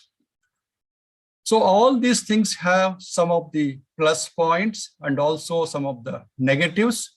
So pre-transplant, definitely it improves the liver function, and also if they have to go later for the liver transplant, their risk is much lesser. But the other side, if you see, while we're doing bariatric surgery, they may have increased complications or morbidity. Simultaneous bariatric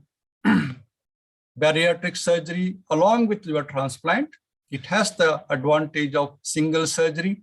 Recovery is much better, less risk of operative complications and related portal hypertension. On the other side, the complications may be higher, and at the end of the liver transplant, many of them may not be in a very good position for another surgery like the sleeve gastrectomy.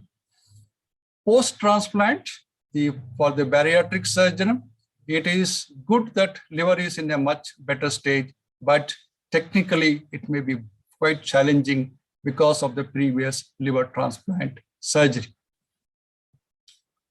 The results of patients who are undergone sleeve gastrectomy and transplant, very good results, very good. The weight loss and the sleeve gastrectomy after liver transplant, complications rate are higher, but the weight loss rate and the long-term results are quite good.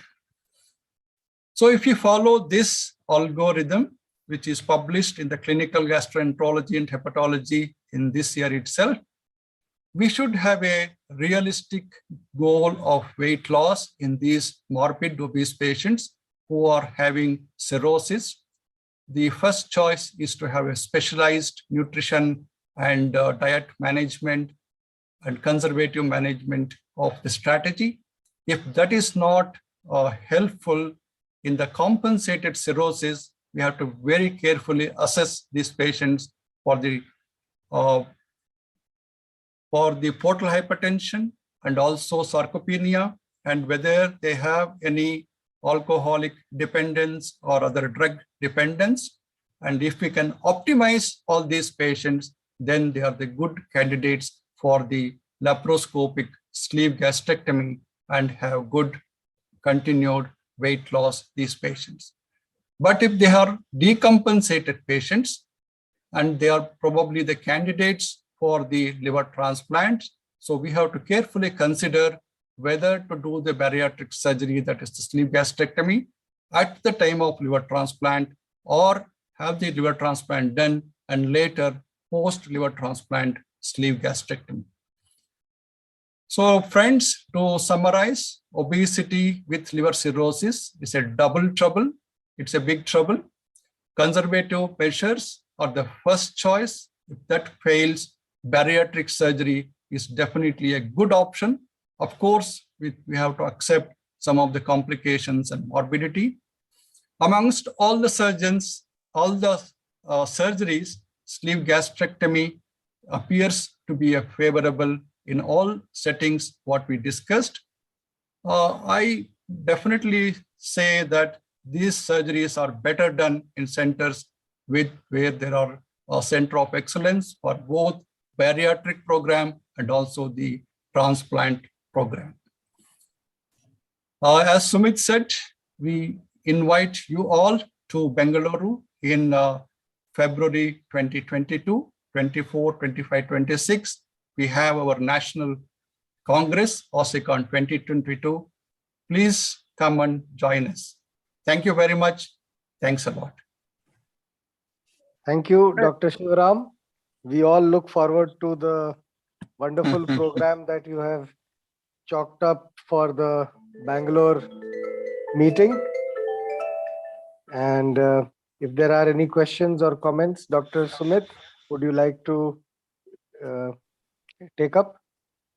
No, I think very nice talk. Dr. Shivram covered it all. And I think these are, like he said, very difficult to manage patients and therefore likely to be taken up in centers of excellence where high volume bariatric surgery and liver transplant both are being done. And I would like to hear from some of the experts who are already with us, what is their personal experience of dealing with these patients.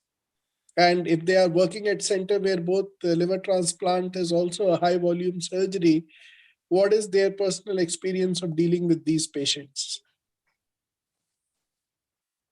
Okay, I think an excellent talk by Dr. Shivaram, and the most part I would agree, except that when you say that it could be a surprise finding during laparoscopy for when you're going in, and as we have seen in our own experience and we have published it, up to 5% of patients have undetected cirrhosis. I mean, that's a big number. Maybe our BMI is higher. But so I would say an experienced bariatric surgeon can go ahead, provided he has discussed these options with the relatives or with the patient preoperatively about the possibility of cirrhosis, sometimes based on fibroscan findings, sometimes based on various scores available. And even otherwise, that if the liver is cirrhotic, what should we do? So I think an average bariatric surgeon should be able to manage these patients. This is my viewpoint. Thank you. Agree, Dr. Sandeep. The problem comes, you have taken a consent for the bypass surgery, and then you have to go for a sleeve gastrectomy. There may be some amount of consent required from the patients or relatives or the understanding. That is the only point. Otherwise, I think, do you do true cut biopsy in these patients, or what's your opinion, Sandeep? Yeah, so we do actually we have an ongoing study for the last 5 years, and we have been doing core needle biopsies in all patients, obviously under ethical approval. And now we are at a stage of developing a score based on various parameters like fibroscan plus ELF plus something. Although there are some existing scores as well, but we are looking at our own population. And recently we did publish on safety and efficacy of cirrhosis in our own patient, a large cohort of 30 plus patients, testifying to the safety and efficacy of surgery and rightly said sleeve gastrectomy. And then we subsequently published a systematic review on surgical endoscopy. Again, showing a very good result of bariatric surgery in cirrhotic patients with minimal complications, and even the liver decompensation, if it happened, recovered. So in my mind, there's no doubt that surgery should be carried out, provided with full discussion with the patient, with a multidisciplinary team, with involvement of a gastroenterologist and a good nutritionist. And I think cirrhosis should not be a contraindication. And I would go further so as to say that even if the child status is child's A and the patient has portal hypertension, again, having no other options besides liver transplant in a country where there's an acute organ shortage, we have gone ahead with patients with a properly compensated child's cirrhosis, even with portal hypertension. So these are, again, so I would say cirrhosis can be managed easy, fairly okay with bariatric surgery. And also, we have done follow-up biopsies and fibroscan showing reversal from F4 to F1. And there are other studies. There are some very large studies showing reversal of cirrhosis and advanced fibrosis from F3, F4 to F1, F2, or sometimes no fibrosis. And also, even if you are not able to do biopsy, we've done a follow-up fibroscans showing a marked reduction in LSM and CAP values. So I think, and it's not only our work, but I think work from Australia, from Alfred Hospital, from some other centers, clearly showing, safety of bariatric surgery in cirrhosis. But excellent talk. I mean, you covered some parts of liver transplant, which are excellent. I mean, which really, the protocol and the algorithm is so well, so clear to us now. Thank you. Thank you. Brilliant talk, Dr. Sriram. Enjoyed thoroughly. I have to say I learned a lot. Just a question. Do you have any experience of in these patients with single anastomosis or one anastomosis gastric bypass? What do you think the outcome of in those after this operation in say, impaired liver function or with patients with cirrhosis or NAS? I think most surgeons hesitate to do little severe malabsorptive procedures in these patients. I have also not come across any literature where in cirrhotic patients they have done these patients YAGB. I have read some newspaper articles where patients develop severe liver dysfunction and died, and there was a little bit of adverse reports. Otherwise, no literature evidence on that. YAGB, MGB, cirrhotic patients. So you would suggest that if somebody is consented for one anastomosis gastric bypass and you found NAS or cirrhosis, you wouldn't advise not to do anything and come out. Is that what you will want to give the message to the audience? No. I think we should, as Sandeep said, if the consent and the understanding with the patients are good, better to do a restrictive procedure, and the most accepted as of now is the sleeve gastrectomy. I think that should be a good I agree with that, but with the number of one anastomosis gastric bypass rising, and if the patient is not consented for both, which quite often happens, you just consent for one anastomosis gastric bypass and not for sleeve. If the patient is not consented, then I don't think we can in this country do it. We have to just abandon the operation and come back another day to do a sleeve. I don't know about in India, but definitely in this country, we can't do, it's not written in the consent form. If it's written in the consent form, then we can go ahead with the alternative operation. In the Indian situations, I think most of us would have explained to the patient about the possibility of doing a sleeve during whether RYGB or MGB, and that option is discussed with the patient in advance.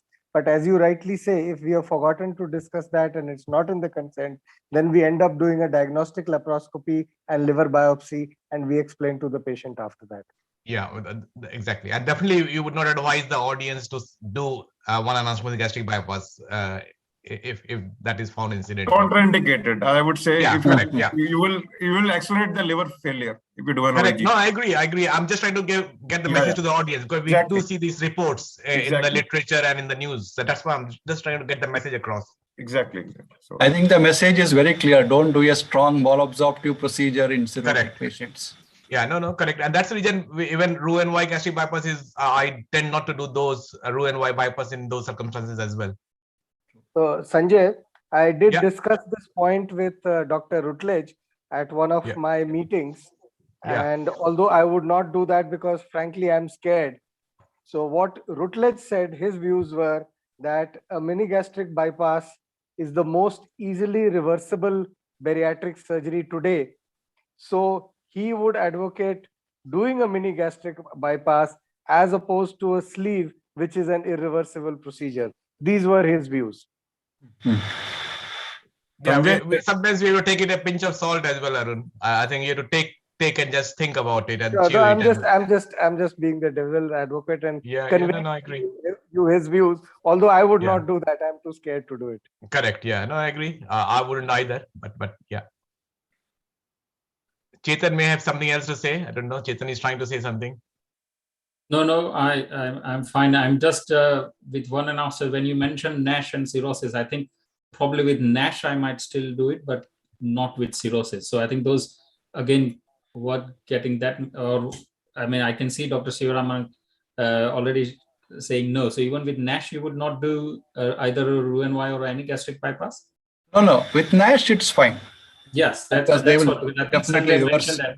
I think with the NASH, probably I'm happy. And as Arun rightly mentioned, Chetan and Shivram both, when you go inside and you see a nodular or a semi-nodular looking liver, how do you know whether this is NASH or cirrhosis?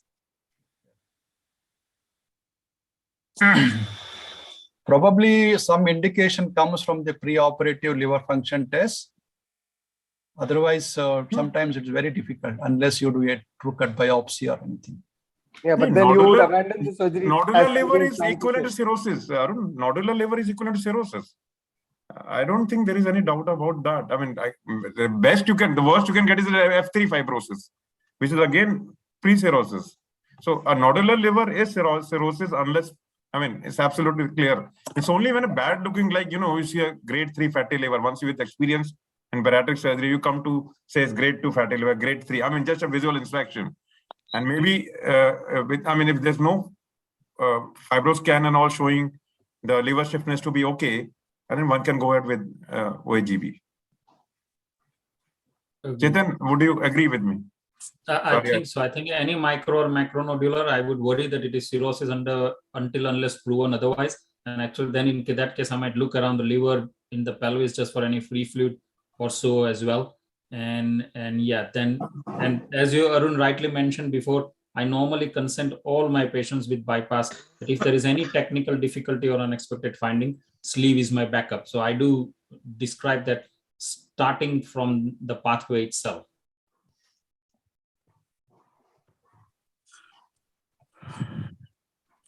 Good, great discussion. Thank you for that excellent session. Thank you, Dr. Sanjay, Dr. Sandeep, for allowing me and to be a part of this session. And it's been an excellent meeting. I've been sort of listening for a long time. So it's getting a little late, past 11 p.m. in New Delhi, India.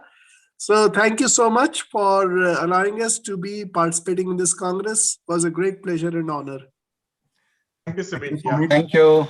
Thank you, Sumit. So on behalf of, OSSI President and, Secretary and rest of the OSSI executive, thanks Sanjay and Chetan for giving me this opportunity to be, a part of your program. And Chetan, especially again, to be with us completely during this session and helping us. Thank you so much, gentlemen. Thank you. No, I wish it would have been face to face. I think, Sandeep, we planned this 2 years ago when you came in the LIBSS in 2019. That the next time, like 2020, we will do it face to face with OSSI as partner. But unfortunately, the pandemic